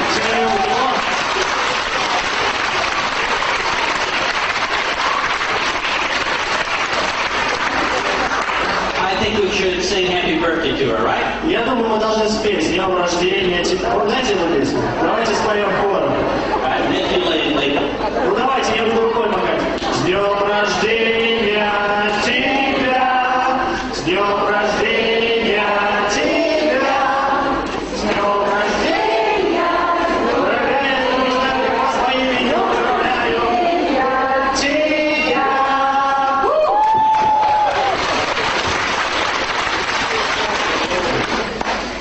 Well, now that we're all back, where did we leave off? Итак, мы все вернулись, да? Напомните мне, пожалуйста, где мы остановились? Какой тест? Oh, yeah, the test. Подсказка, понятно, давайте. Тест. Here's what Tom Shrайтер said. И вот что сказал Том Шрайтер. He said, give them a book, Дай им книгу, tell them to read the book, скажи им прочитать эту книгу, and then you'll get back to them in 3 days и вернись к этому человеку через 3 дня to discuss how this book is going to help their business. для того, чтобы обсудить, как эта книга поможет ему строить свой бизнес. So imagine you talking to me, Давайте представим, что вы сейчас разговариваете со мной, and I say, oh, I want to really be a leader. и я говорю, я бы очень хотел быть лидером, стать лидером. You give me the book and say this. Вы мне даете книгу и говорите следующие слова. Hey, Big Al, read the book. Большой Эл, прочитай эту книжку. Let's get together 3 days from now on Monday, Давайте через 3 дня, в понедельник, мы с тобой встретимся and let's discuss how this book is going to help your business. и обсудим то, как эта книга поможет построить твой бизнес лучше. So on Monday, you come over to my house, В понедельник я приду к вам в дом, and I say, well, I haven't read the book yet. и я вам говорю примерно следующее. Ты знаешь, я еще не прочитал твою книгу. You know, Friday I had to go to work. Мне в пятницу пришлось пойти на работу. Saturday I was out playing sports. В субботу я занимался спортом. And Sunday was the church day, А в воскресенье, ну ты же понимаешь, все мы ходим в церковь. where the family goes to church and I sit at home and watch television in peace. И пока моя семья наслаждалась временем в церкви, я сидел дома и смотрел телевизор в полном мире и спокойствии. And it's already Monday, I haven't had a chance to read the book. И вот пришел понедельник, и я вдруг осознал, что мне не было шанса прочитать эту книгу. So what would that tell you? Итак, что подобное объяснение вам скажет обо мне? If I can't put forth enough work to read one book, Если я не могу достаточно сил вложить для того, чтобы просто прочитать одну книжку, what are the chances that I'll be able to become a leader? каковы шансы, что я смогу стать хорошим лидером? Taking people to meetings are going to be too hard for me. Наверное, встреча с людьми, на вот этих встречах, на презентациях, это будет слишком большая забота для меня. Whenever there's a problem, I'm going to give up. Когда будут возникать проблемы, я буду сразу сдаваться. Now, that doesn't mean I'm a bad person. Вы знаете, это совершенно не значит, вот то, что я ответил, совершенно не значит, что я плохой человек. It only means that right now is not a good time for me to learn to become a leader. Все, что это значит, что в данную минуту, вот прямо сейчас, у меня недостаточно качеств, недостаточно условий для того, чтобы стать хорошим лидером. Maybe next month it might be better for me, I don't know. Может быть, в следующем месяце ситуация изменится, и ситуация станет лучше для меня, я не знаю. Now, what if you loan me the book today? Но, допустим, такая ситуация. Вы мне отдаете книгу сегодня, I call you tomorrow morning at 6 a.m. и завтра вечером... 6 a.m., yeah. И с утра, в 6 утра я звоню вам, бужу вас телефонным звонком. And I tell you, wake up, wake up. Говорю, просыпайся, просыпайся. I've read the book. Я прочитал книгу. I've highlighted the best parts. Даже выделил места, которые мне очень понравились. I've made an outline of my plan of action. Выписал план действий для меня. Let's go have breakfast before you go to work and discuss this. Давай, перед тем, как ты пойдешь на работу, мы с тобой где-то вместе позавтракаем и обсудим это. Now, what would that tell you? Что подобная реакция говорит вам? Ka-ching! We have a potential leader, don't we? То есть мы перед вами стоит потенциальный лидер. And Tom told me only work with the people that passed the test. И Том мне тогда сказал, что работай только с людьми, которые проходят через этот тест. Now, notice I didn't tell you which book to give them. Заметьте, я вам еще не сказал название книги, какую книгу им давать. Because it doesn't matter, does it? Потому что на самом деле это не важно. It's only a test. Это всего лишь тест. You give them a copy of National Geographic. Dайте им копию там, журнала Geo или National Geographic. You give them a cookbook. Дайте им поваренную книгу. You just see that they're willing to put action behind their words. Вы просто увидите, способен ли человек подкрепить свои слова какими-то действиями. Now, of course, I'd like you to give them a big L book. Естественно, я бы хотел, чтобы вы им дали книгу большого L. But it doesn't matter. Но на самом деле, по большому счету, это не важно. Now, if you didn't have a book, what else could you give them? Если у вас нет книги, что бы еще вы могли им дать? You would give them an audio tape to listen to or CD. Конечно, мы могли бы дать аудиокассету или компакт-диск. Or maybe a videotape to watch. Или видеокассету посмотреть. But then people ask me this. Но тогда люди задают мне такой вопрос. They say, well, what if I don't have a book, an audio tape, or videotape, or CD? А что если у меня нет ни книги, ни аудиокассеты, ни видеокассеты, ни компакт-диска? I tell them, don't worry, you're not a leader anyway. Я говорю, не волнуйся об этом, потому что ты все равно не лидер в этом случае. So if you don't have anything, Если у вас ничего нет, you could probably send them to the store for milk and cookies and see if they come back. то я думаю, вы могли бы сделать следующее, послать их в магазин, чтобы они купили пачку молока и немножко печенья и посмотреть, вернется человек или нет. Remember, it's only a test. Вы помните, это всего лишь тест. So step number one was find somebody who is not a leader. Поэтому посмотрим заново. Первый шаг – это найти And they're going to look just like everybody кого-то, else. кто не является лидером. They're going to have bad habits, bad attitudes, they're going to not be motivated. И у этих людей, вы посмотрите, у них будут, может быть, плохие привычки, плохое отношение, может быть, мотивация. We're finding somebody who is not a leader. Но мы ищем кого-то, кто не является лидером. Step number two is И шаг номер два. give them a test before you work with them. Мы даем тест перед тем, как начинаем с ними работать. It's going to take a lot of effort and time to teach them to become a leader. Потому что потребуется очень много усилий с вашей стороны и времени, вашего времени, для того, чтобы научить человека быть лидером. You don't have enough time to spend that with everybody, so you have to be selective. А у вас нет столько времени для того, чтобы потратить на абсолютно каждого человека, поэтому вам нужно быть выборочным, избирательным. So now we have somebody who passed the test. Итак, предположим, ситуация сейчас такая. Перед нами стоит человек, который прошел этот тест, сдал экзамен. And I should mention what happens in real life. И я по-честному должен упомянуть, что происходит обычно в реальной жизни. You're going to go home today, Сегодня вечером вы вернетесь домой. and if you were to give a test to everyone in your group, И если вы решите преподать или дать этот тест абсолютно каждому человеку в вашей группе, most everybody would fail. наверняка практически большинство из вашей группы не пройдут этот тест, завалят его. You might be lucky to have one or maybe even two that pass the test. Вы даже будете в какой-то момент желать, чтобы хотя бы один или двое этот тест прошли. The bad news is almost everybody fails. Но плохая новость заключается в том, что практически большинство, практически все этот тест не проходят.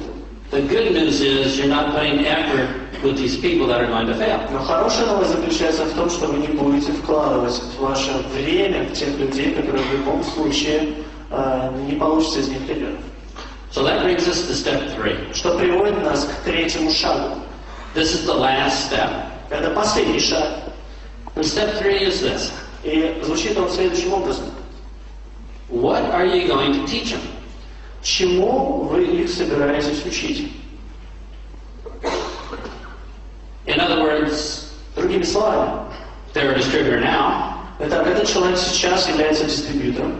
What are you going to teach them so they will become a leader? Чему вы их собираетесь учить для того, чтобы они стали лидером? Now this is difficult for most people. Для большинства людей это очень сложный вопрос, это очень сложно. Because I get to travel all over the world. Поверьте, я путешествую по всему миру, я посещаю разные страны. And I ask people this. Я задаю вопрос людям, спрашиваю людей следующее. So what are you going to teach your distributors so they become a leader? Чему вы будете учить ваших дистрибьюторов для того, чтобы они стали лидерами? And they say, well, I'm going to teach them to be more motivated.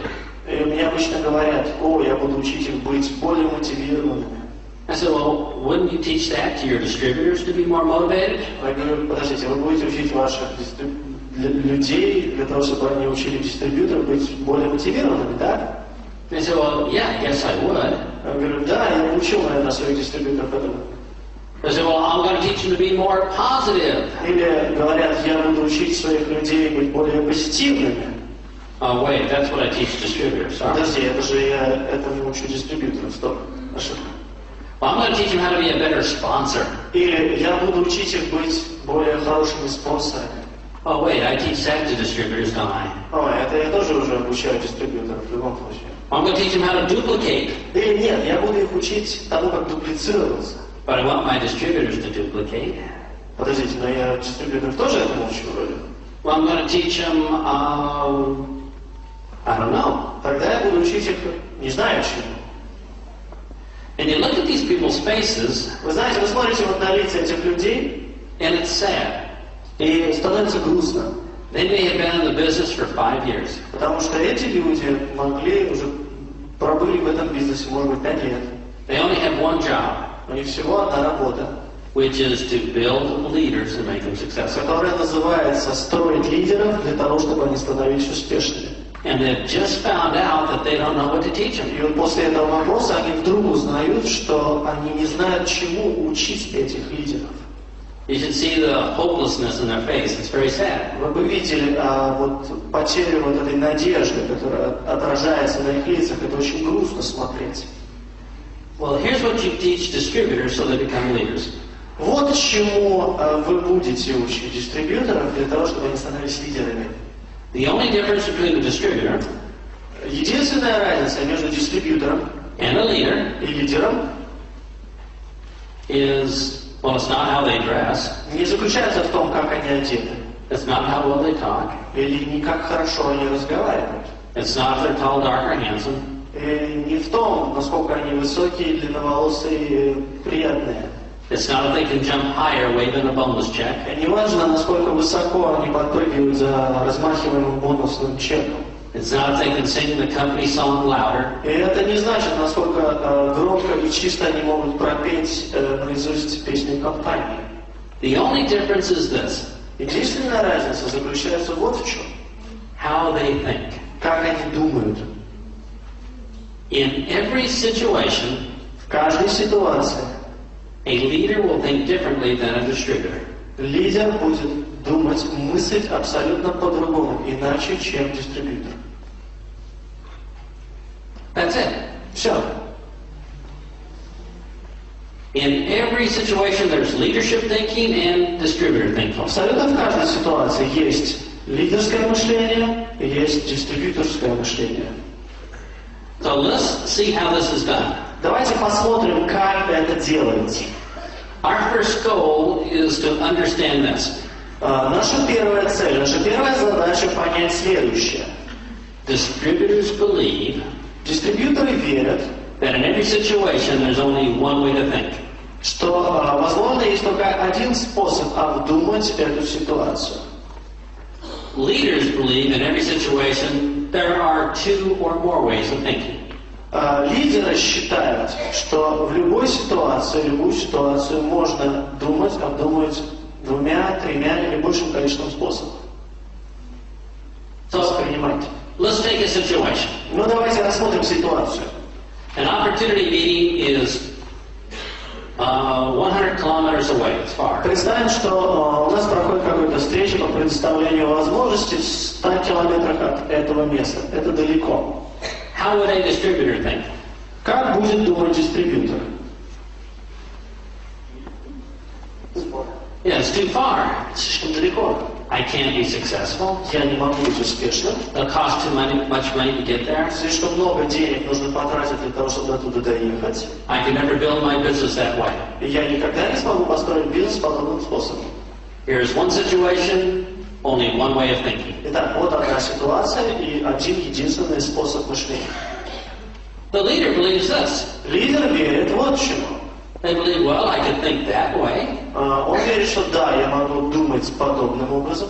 Or Или I can think differently about it. я могу посмотреть на эту ситуацию другими глазами, подумать о ней по-другому. The leader thinks I could bring my guest with me. Лидер думает, я могу взять моих гостей со мной. And in the 100 kilometers trip to the meeting, I can visit with my guest. I can talk to them on the trip to the meeting. И во время поездки, во время вот этой поездки 100 километров, я с моими гостями могу поговорить. And after the meeting, I have 100 kilometers that I can visit with them. А после этой встречи, вот этих моих гостей, которых я приглашаю, я могу везти обратно. И у меня будет еще 100 километров, на протяжении которых я могу с ними поговорить. So in every situation, two ways of thinking. Смотрите, в каждой ситуации есть два способа мышления. Our first step is to help the distributor understand there's more than one way of thinking. Наш первый шаг, наша первая задача – это помочь дистрибьюторам понять, что существует больше, чем один способ мышления. So I give my distributors some examples. Поэтому я даю своим дистрибьюторам, например, некоторые примеры. Because if there's only one way of thinking, that means they're a victim forever. Так как существует для них только один способ мышления, то они будут жертвами вечно. Here's an example. Пример. Latvia plays Lithuania in a soccer game. Играют две сборные команды, Латвии и Литвы. Футбол. And for some reason, Latvia wins. И по какой-то причине Латвия побеждает. And Latvia, everybody is cheering. Итак, в Латвии все кричат, радуются. This is wonderful. Это здорово. They're crying, Плачут, drinking beer, пьют пиво, setting off fireworks. поджигают салюты, запускают в небо. They say this is the happiest day in Latvian history. Люди говорят, это самый счастливый день в истории Латвии. Now in Lithuania, В то же время в Литве they're crying, они плачут, they're wearing sackcloth and ashes, они носят траурные одежды, they're depressed, они в депрессии, they're drinking beer, они пьют пиво, they have psychologists holding their hands, психологи поддерживают их, держат их за руку. and they're saying this is the worst thing that ever happened in Western И civilization. они говорят, что это самое страшное, что вообще произошло в истории западной цивилизации. Humanity is going to end as we know it. Гуманность закончится вот здесь, на этом месте. And here's what's История interesting. человечества. Вот что интересно. There's only one event, a soccer game. Одно событие – игра в футбол. But there was two totally different ways of looking at it. Но два абсолютно разных взгляда. Два способа мышления на одно и то же событие. Some people believed it was good. Одни люди верят, что это было здорово. Some people believed it's bad. Одни люди верят, что это было плохо. So I asked my distributor, Поэтому я задаю вопрос своему дистрибьютору. do you believe there's more than one way of looking at things? Ты веришь сейчас, что существует больше, чем один способ мышления, взгляда на вещи? And I said, yeah, I guess there is. И он мне говорит, да, конечно, наверное, все-таки ты прав. Да, существует два. And then I'm asking this. И тогда я задаю вопрос. Are people allowed to change their beliefs? Людям дозволено менять свои убеждения? I said, well, I don't know. Он говорит, ну, я не знаю. I said, well, think about the people in Latvia. Я говорю, давай подумаем вот о чем, о людях в Латвии. They could change their beliefs about this situation. They could change their beliefs about this game. То есть они, если бы они могли поменять свое убеждение по поводу этой ситуации, они могли бы поменять свое убеждение по поводу этой игры. They could say it's terrible that Latvia won. Они бы сказали, например, что это ужасно, что Латвия победила в этой игре. Because now it means we're going to keep that same stupid coach. Потому что теперь нам придется этого старого дурака-тренера еще держать на второй срок. And the price of tickets at the stadium will probably go higher now that we've И, won. наверное, из-за того, что мы выиграли, цены на билеты на посещение матчев на стадионе поднимутся. And they're going to charge more for the beer. Сейчас будут взимать больше денег за пиво. Man, it's terrible that Latvia Это won. ужасно, что Латвия выиграла. So it's possible they could change their То beliefs. есть возможно, что они будут в состоянии поменять свои убеждения. What about the people in Lithuania? Как насчет людей в Литве? They could change their beliefs. Они бы тоже могли поменять свои убеждения. They're going to say, it's great that we lost. И они бы могли сказать, это здорово, что мы проиграли. Now they will finally fire that stupid coach we have. Наконец этого тренера уволят. And I'm glad we lost because it gives us a reason to drink more beer. Это здорово, что мы проиграли, потому что это дает нам причину пить больше пива. So people can change their beliefs. Поэтому мы говорим о том, что люди имеют право поменять свою точку зрения, поменять свою веру. So your distributor says this. Дистрибьютор тогда говорит следующее. Well, I guess I could change my beliefs on every situation. Ну ладно, я, наверное, буду в состоянии поменять свои убеждения в каждой ситуации. But why should I? Но для чего мне это делать? So I tell them the second step. После такого вопроса я перехожу к следующему шагу. How you choose to believe То, как вы выбираете, то, во что вы выбираете верить, it will affect your results. будет влиять на результаты, которые вы будете получать. Now I've heard philosophers say this, Я слышал философов, которые говорили следующее. that you create the results in your life from your beliefs. Вы создаете результаты вашей жизни из ваших убеждений. Now, I'm pretty conservative, Итак, я очень консервативный человек, достаточно консервативный. and I think that's a little strong. И я лично считаю, что подобное убеждение, но оно немножко сильное, I провороватое. do not think your beliefs can create the experience. Потому что я не верю, что ваше убеждение, ваша вера может создать определенный опыт. For example, К примеру, let's say that I believe that I'm Batman. давайте предположим, что я верю в то, что я Бэтмен. I stand on top of the roof here, Я залезу на крышу этого здания. and I believe I can fly. Я верю, что я могу взлететь. I jump off the roof. Прыгаю с крыши. Well, maybe gravity's going to work. Ну, может быть, гравитация не сработает в этот раз. Но And no matter how hard I believe I can fly, it's not going to create the result. неважно, насколько сильно я буду верить в то, что я могу летать, это не повлияет на результат падения. And I tell people this. Я говорю людям следующее. No matter how hard you believe that you can become a billionaire, Неважно, насколько сильно вы верите, что вы можете стать миллиардером, it may not create the result. это может не создать результат ожидаемый. But it will affect it. Но повлияет на него. So let me give you an example of how our beliefs affect the end result. Поэтому сейчас я вам дам пример того, как наша вера, наше убеждение влияет на результат. Let's say a young lady wants to date some young man. Давайте предположим, что какая-то молодая девушка хочет пойти на свидание с каким-то молодым юношей. And the young lady believes this, И молодая девушка верит в следующее, that men are dirt, they are scum, they're rotten.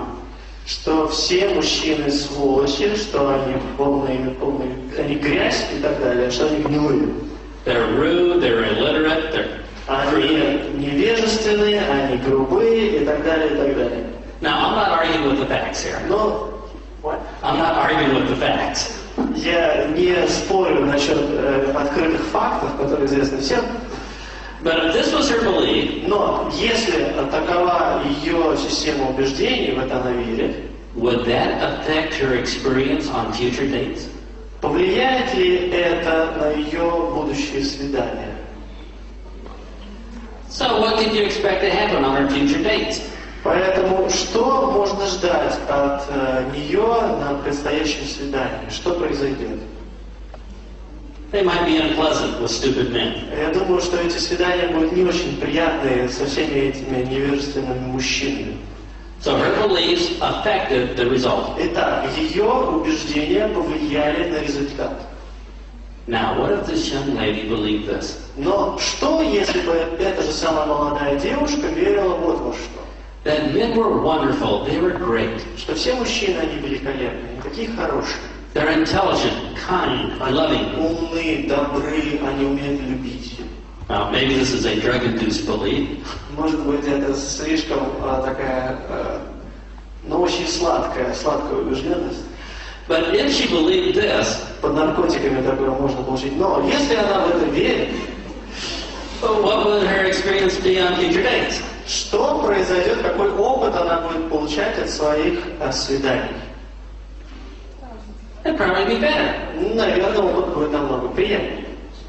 So what we believe affects our experience. Итак, то, во что мы верим, влияет на наш опыт.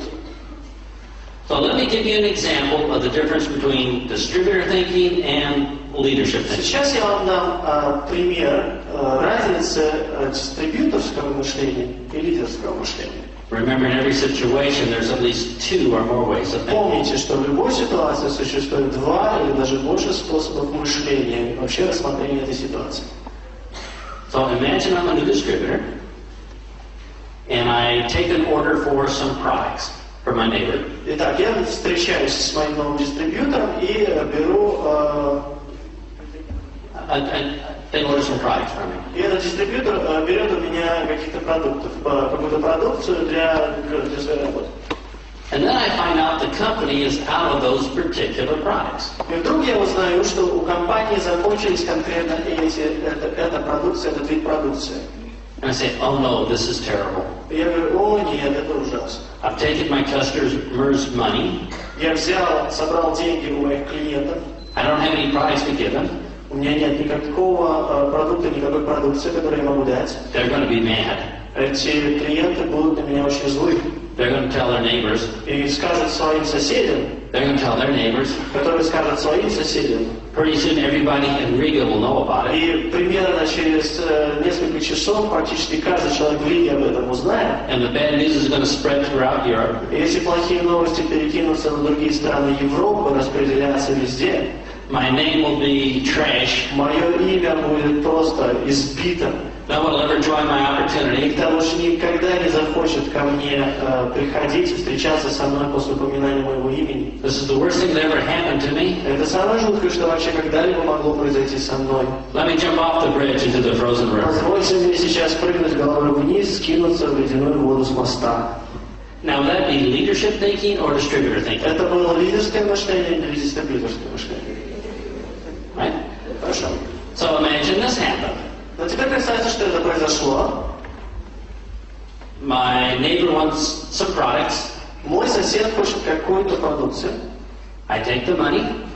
Я взял деньги. The company says they're out of products. Компания говорит, что продукция эта закончилась сейчас. And I say this. Я говорю вот что. Wow. Вау.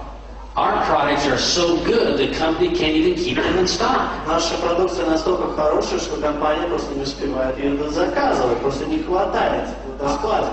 Our products are so hot, everybody wants them. Она настолько горячая, она настолько классная, что все хотят ее. My neighbor's going to be so impressed Мое имя, мой сосед будет настолько рад, that these products are in such high demand, he can barely get them. что эта продукция, которую он хотел получить, она настолько спрашивает, у нее такой большой спрос. She'll probably order twice as many or 3 times as many Но на всякий products случай в следующий раз закажет в 3 раза больше, для того, чтобы ему хватило. just so she can get some. Чтобы просто ему досталось хоть что-то. Well, that means twice the volume or twice the bonus check. А это значит, что если в 2 раза, в 3 раза больше, это значит, что мой бонус чек тоже увеличится в 3 раза. This is great. Это здорово! Now, would that be distributor thinking or leadership thinking? Как думаю, дистрибьютор или лидер? The exact same event, Абсолютно та же самая ситуация. 2 totally different ways of thinking about it. 2 абсолютно разных пути мышления. So I tell this to my distributor. Поэтому я говорю вот что своему дистрибьютору. I'm not going to tell you which way to think. Я не буду говорить тебе, как тебе думать, как тебе мыслить. But if you think like a leader, you'll get a leader-sized bonus check. Но если ты будешь думать как лидер, то будешь и получать лидерские чеки. If you think like a distributor, you'll get a distributor-sized bonus check. Если ты будешь мыслить как дистрибьютор, то именно это ты и получишь, будешь получать чек дистрибьютора. Pick the size of check that you want, and then you'll know how to think. Выбери размер чека, который тебя устраивает, и ты будешь знать, как тебе мыслить. To take a person from a distributor to a leader, to take a person from a distributor all the way to a leader, Для того, чтобы взять и перевести человека с уровня дистрибьютора до уровня лидера, we have to take them through lots of situations нам нужно провести его через множество ситуаций and show them in every situation there's two ways of thinking. и показать им, что в любой ситуации существует больше, чем один способ мышления. Once they realize how to think in all these situations, then they're a leader. В тот момент, когда человек поймет, что он может мыслить, рассматривать каждую ситуацию по-разному, он становится лидером. Because the only difference between leaders and distributors is how they think. Потому что единственная разница между дистрибьютором и лидером заключается в том, как они мыслят. So make a list of all the problems, Составьте список всех проблем, all the situations that can occur, всех ситуаций, которые, возможно, произойдут, могут произойти. and realize you're going to have to talk to your distributor about each one of these problems. И поймите, осознайте, что в абсолютно каждой из этих ситуаций вам придется говорить с вашим дистрибьютором And show them there's different ways of thinking. и показать, что рассматривать эту ситуацию можно разными способами, что это больше, чем один способ мышления. So let's make a list of these problems now. Давайте попробуем составить список проблем сейчас. I'll start the list. Я начну этот список. When a product is not in stock, not in inventory, К примеру, продукции нет на складе. that's a problem. Это проблема. When the meeting is too far away, that's a problem. Если встреча слишком далеко, это проблема. When the sponsor doesn't help them, Если спонсор не помогает им, what else could be a problem? что еще может быть проблемой? The products are too expensive. Слишком большая цена за продукт. Nobody can afford them. Никто не может себе этого позволить, да? What else could be a problem? Что может быть еще проблемой? Давайте список рисковать. Предлагайте. No money. No money, okay? Write that one down. Хорошо. Куда девать деньги? Что? Куда девать деньги? В смысле девать? Перевести хорошо. Where to stack the money? Where does that come in? That's a problem. Куда девать деньги? Хорошая проблема. How to motivate yourself to sign up for 15 people a month. Yeah, how to motivate ourselves is a problem. Как мотивировать себя? Это проблема. Хорошо. What other problems? Какую еще проблему кто-нибудь предложит? Where to find people? Yeah, I don't have anybody to talk to. That's a problem. Да, нет вообще никого, с кем бы я мог поговорить. Это проблема. No time. I have no time. That's a У problem. меня нет времени. Это тоже проблема. Что? Husband doesn't understand. Husband doesn't understand. That's a problem. Муж не понимает, это проблема.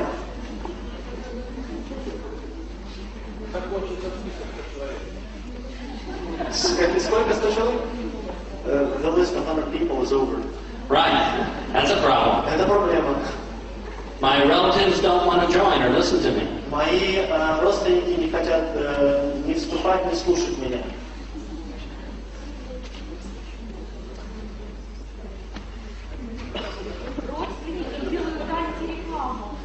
Okay, my relatives do Yeah, okay, that's a problem. Это проблема, антиреклама, да? Еще есть вариант?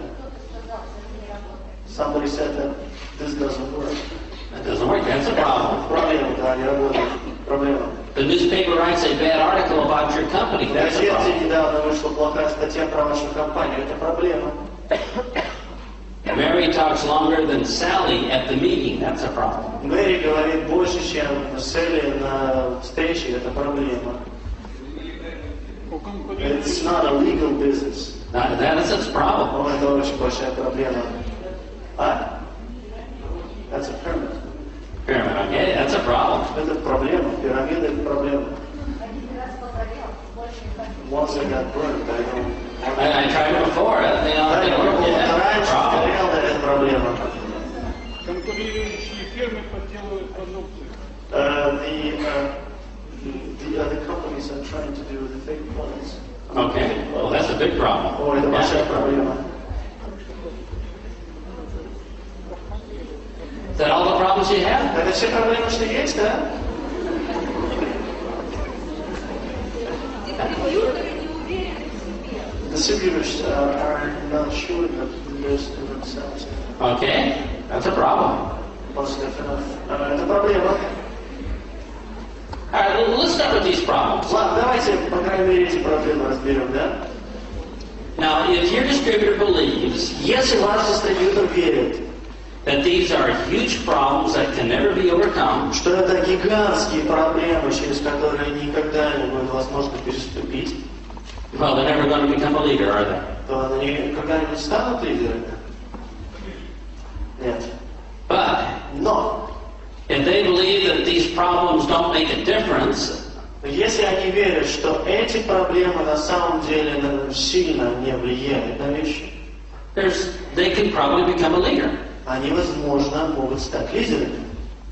So there's lots of ways to attack these problems. Поэтому существует огромное количество способов атаковать эти проблемы. I'll give you some of the different ways that I do it. Я вам сейчас просто расскажу несколько способов, которые использую я. Method number one is don't fix them. Метод номер один. Не пытайтесь их исправить. And the distributor looks at me and says, what do you mean don't fix these problems? Когда вы говорите такое дистрибьюторам, они говорят, что ты имеешь в виду, не пытайся это исправить. I said, well, think about the Pope. Давайте подумаем вот о ком, о Папе Римском.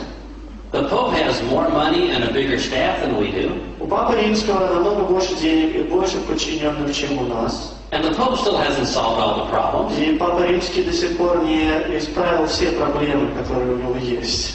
So why do we think we can? Поэтому почему мы думаем, что мы можем? I think we can ignore these problems and just go on. Я думаю, что мы можем игнорировать эти проблемы и продолжать двигаться. And is it possible to have a million-lot business and still have problems? Возможно ли обладать миллионным бизнесом и при этом все равно еще иметь проблемы? Sure. Is it possible to have a 10 million lot business and still have problems? Возможно ли обладать 10-миллионным бизнесом и все равно обладать проблемами? Is it possible to have a 100 million lot business and still not fix all the problems? Возможно ли обладать бизнесом на 100 миллионов лат и при этом не решить всех своих проблем, друзья? Sure. So why should we bother fixing the problems then? Тогда зачем вообще тратить время на это? Зачем их пытаться исправлять? And the distributor says, well, it sounds good, but prove it. Ну, дистрибьютор говорит, ну, потому что это звучит хорошо, что ты доказал это, ты это сделал. Хорошо скажем про тебя. So I tell them about my wife, Susan. Тогда я им обычно рассказываю о моей жене Сьюзан. Now, most of you have not met my wife, Susan, Большинство из вас никогда не видели, не встречали мою жену Сьюзан. but she is a professional shopper. Но я бы ее назвал так. Она профессиональный покупатель. So I'm the income, she's the outgo.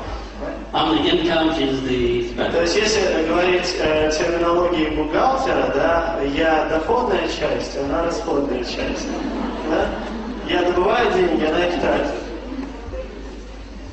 We have a large shopping mall about 10 kilometers from our house. Примерно в 10 километрах от нашего дома располагается один очень крупный торговый центр, торговый молл.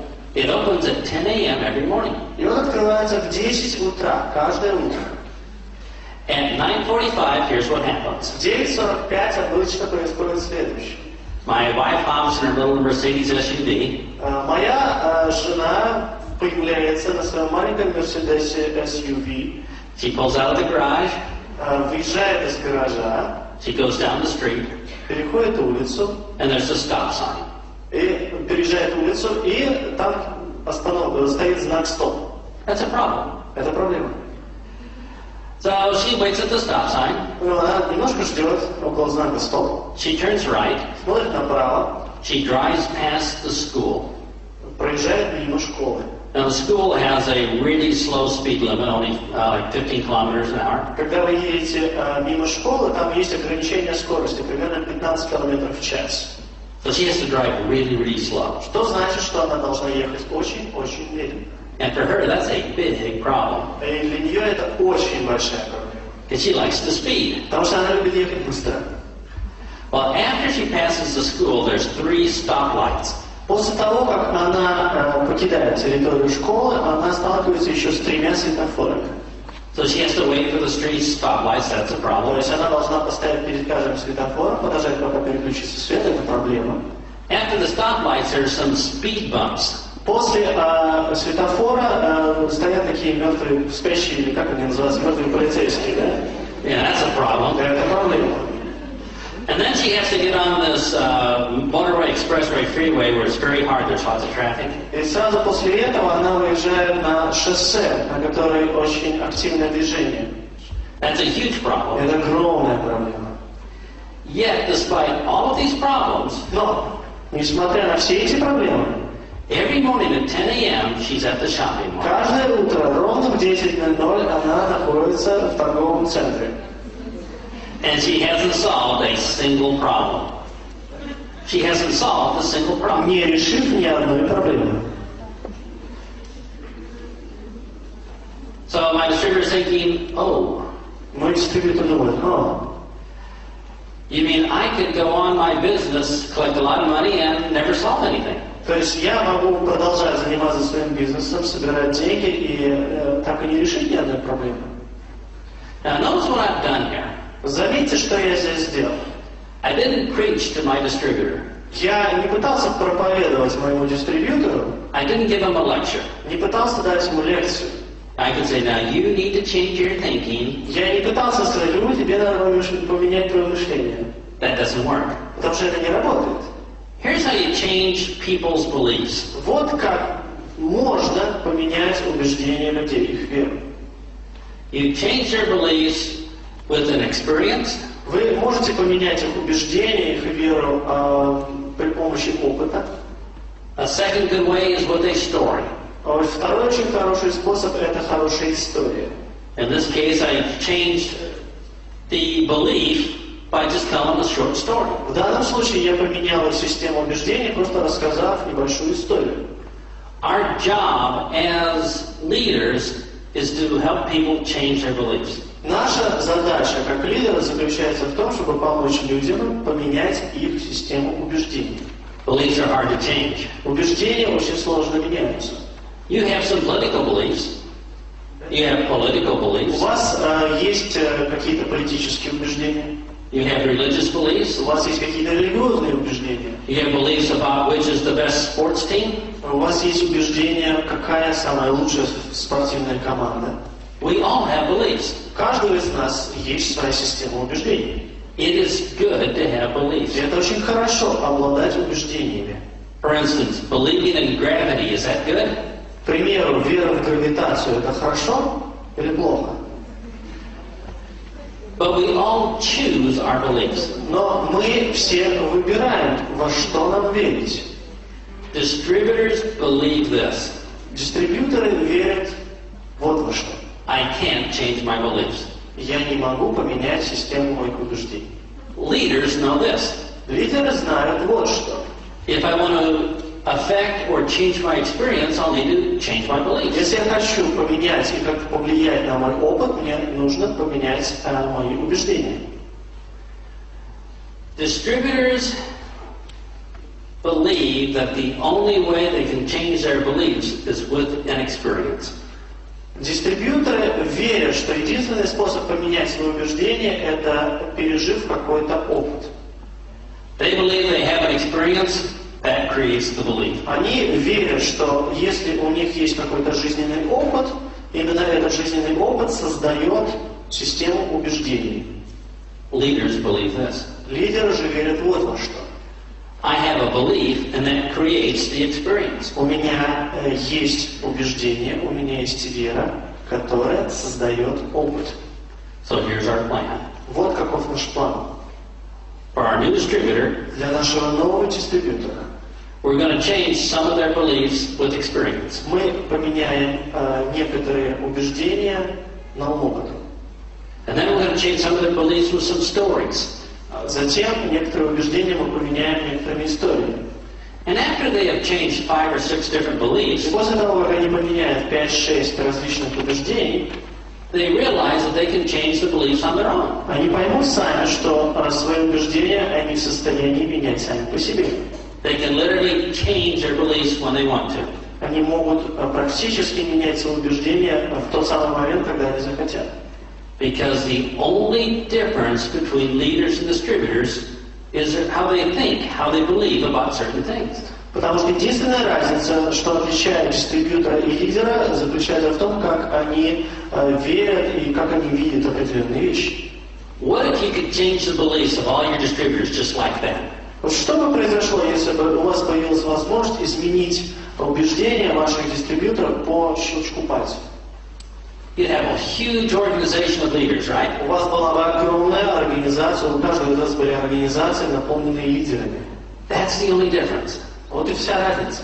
But we can't change them like that. Но по щелчку мы, к сожалению, ничего поменять не можем.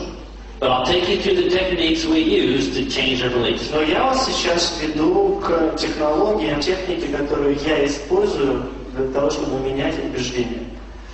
Let me show you a simplified version of how the mind works. Давайте я вам дам упрощенную версию лекции о том, как работает человеческий разум. We have a conscious mind where we make our У decisions. нас есть сознательный разум, где мы принимаем наши решения. And it's about the size of a pea. Он примерно вот размер горошка. Our subconscious mind Наше подсознательное is about the size of this building. Примерно с размером с этого здания. So guess which runs our life? Вот. Which runs our life? Теперь давайте угадаем, какое сознание руководит нашей жизнью. Our subconscious mind. Наше подсознательное. Our subconscious mind is not very smart. Наш подсознательный разум, он не очень умен. It's pretty dumb, like a brick or a rock. Он достаточно туп. Его можно сравнить с кирпичом или с камнем. All it does is keep score of experiences. Все, что он делает, он запоминает и ведет отчетность пережитых ситуаций, пережитого опыта. And you've seen this in action. И вы это видели много раз в действии. You're talking to a prospect, Вы разговаривали с потенциальным клиентом. and you tell the prospect, yes, you can do this. You can do this business. Говорили человеку этому, да, вы можете сделать этот бизнес, вы можете этим заниматься. And the prospect's thinking, yeah, maybe I can. Потенциальный клиент в этот момент думает, да, наверное, я бы мог. But the subconscious mind of the prospect says this. Но подсознательное я нашего потенциального клиента говорит следующее. Wait a minute. Подожди минуту. Let's see. Let's check the score. Давайте посмотрим на статистику, которая у меня собрана. So when you were growing up, here's what happened. Смотри, когда ты рос, вот что с тобой происходило. When you tried to walk, you fell a whole lot. Когда ты пытался начать ходить, ты очень много падал. Your brothers and sisters made fun of you. Твои братья и сестры, они над тобой подшучивали. When you were 4 years old, Когда тебе было 4 года, you spilled the milk and everybody laughed at you. ты пролил молоко, и все над тобой смеялись.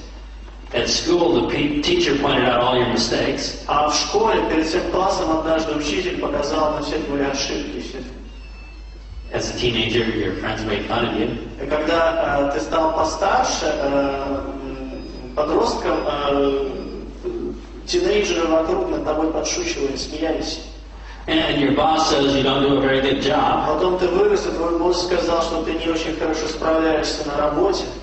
So you have 1 million votes so far that you can't do these То things. есть смотри, уже 1 миллион голосов за то, что ты этим заняться не можешь, потому что ты не способен. And let me see, you have one vote that says you can't. И смотри, и эти миллион моих голосов против одного голоса, говорящего, что ты можешь, And your prospect doesn't join. и ваш потенциальный клиент не вступает. And if they do join, И даже если он это делает, the subconscious mind will find a way to sabotage it. подсознательный разум найдет способ саботировать его деятельность. How many people here have ever seen that happen? Кто из вас когда-либо с подобным сталкивался, видел, как это действует? It's just the way it is. Ну, вещи так обстоят подобным образом, это так. Our job is to get some more votes in the subconscious mind. Наша задача заключается в том, чтобы собрать дополнительное количество голосов в подсознательном разуме нашего клиента. And here's how you can get some votes in the subconscious И mind. вот как эти голоса можно набирать. Remember, every experience is a vote. Помните, каждый опыт – это голос. But the subconscious mind is incredibly stupid. Но подсознательный разум, помните также, что он очень глуп. It can't tell the difference between a real experience and a story. Он не может определить разницу между реальным опытом и рассказанной историей. So when you tell a story, it's the exact same thing as an experience to the subconscious mind. Поэтому, когда вы рассказываете просто какую-то историю, то для подсознательного разума это абсолютно такая же вещь, как будто это происходило уже, что это уже произошло. And I can prove it. Но я вам могу сейчас это доказать. How many people here have ever been to a really sad movie? Кто-либо из вас когда-либо в жизни бывал на очень-очень грустном фильме? Now, at the sad movie, Во время просмотра очень грустного фильма did you cry? вы плакали? But wait, the conscious mind says this. Подождите, наше сознание говорит следующее. Oh, that's not real. Но это же неправда. It's just a bunch of light pixels showing up on the fluorescent screen. Просто какой-то набор световых пикселей, которые меняются на подсвеченном экране. And as a projector light going through frames of film at 24 per second. Когда луч прожектора проходит через пленку, And it's подсвечивается картинка. it's a fictional story. They made up that И story. в то же самое время это выдумка, это не было на самом деле, это просто история. But what does the subconscious mind Что say? же говорит наше подсознательное я, наш разум подсознательный? Your subconscious mind says, you're going to cry. Он говорит, ты сейчас расплачешься. And we cry. И мы плачем. When you tell a story, Когда вы рассказываете историю, it's like putting a movie projector right inside your distributor's mind. это можно сравнить с включением видеопрожектора прямо внутри разума вашего потенциального клиента. It's one of the strongest ways to teach them something. Это самый сильный способ научить их чему бы то ни было. Let me show you how strong it is. Давайте я вам покажу, насколько это сильно. I'm going to give you a test. Я вам сейчас проведем небольшой тест. And let's see how well your subconscious mind remembered this story. И мы посмотрим, насколько хорошо ваше подсознательное «я» запомнило историю. At 9:45, my wife backs her car out of the driveway, right? My wife drives to the mall at 9:45 in the morning. В 9:45 утра моя жена сидит в машине и выезжает по направлению к торговому комплексу. And she drives down the street, and right away, what's her first problem? Она выезжает на улицу, и с какой первой проблемой она сталкивается? Stop sign, right? Well, then she turns right, Потом она поворачивает направо, and she has to go really slow because... ей нужно идти очень медленно, потому что... And then after the school zone, there's 3 more problems. They are... И после школы там еще 3 проблемы. But after the stoplight, what's the problem? А после светофора какова проблема? And then after that, it's hard to get on the freeway. А потом трудно выехать на шоссе, да? Now, why were you able to remember these facts so easily? Почему вы были в состоянии запомнить эти факты настолько легко? Because we were... Stories are easy to remember. На самом деле истории проще запоминать. You can remember stories from your childhood. Вы можете запомнить истории из вашего детства. If you could learn the art of telling stories, Если вы научитесь искусству рассказывать истории, it will help change your distributor's beliefs faster. это поможет менять убеждения ваших дистрибьюторов намного быстрее. And they'll become a leader quicker. И этот дистрибьютор будет становиться лидером намного быстрее тоже. So here's what we're going to do. Поэтому вот что мы сделаем. Just for a small experiment here, Ради одного просто небольшого эксперимента I'm going to ask you to grab your partner, я попрошу, чтобы вы опять схватили вашего партнера, and you're going to tell your partner this. и вы скажете вашему партнеру следующее. Let me tell you about Big Al's wife. Позволь мне рассказать тебе о жене Большого Элла. She's a professional shopper. Она является профессиональным покупателем. And you know how the story goes, То right? есть вы помните, как дальше идет история, да? So let's just take 1 minute, grab her partner, and tell them the story.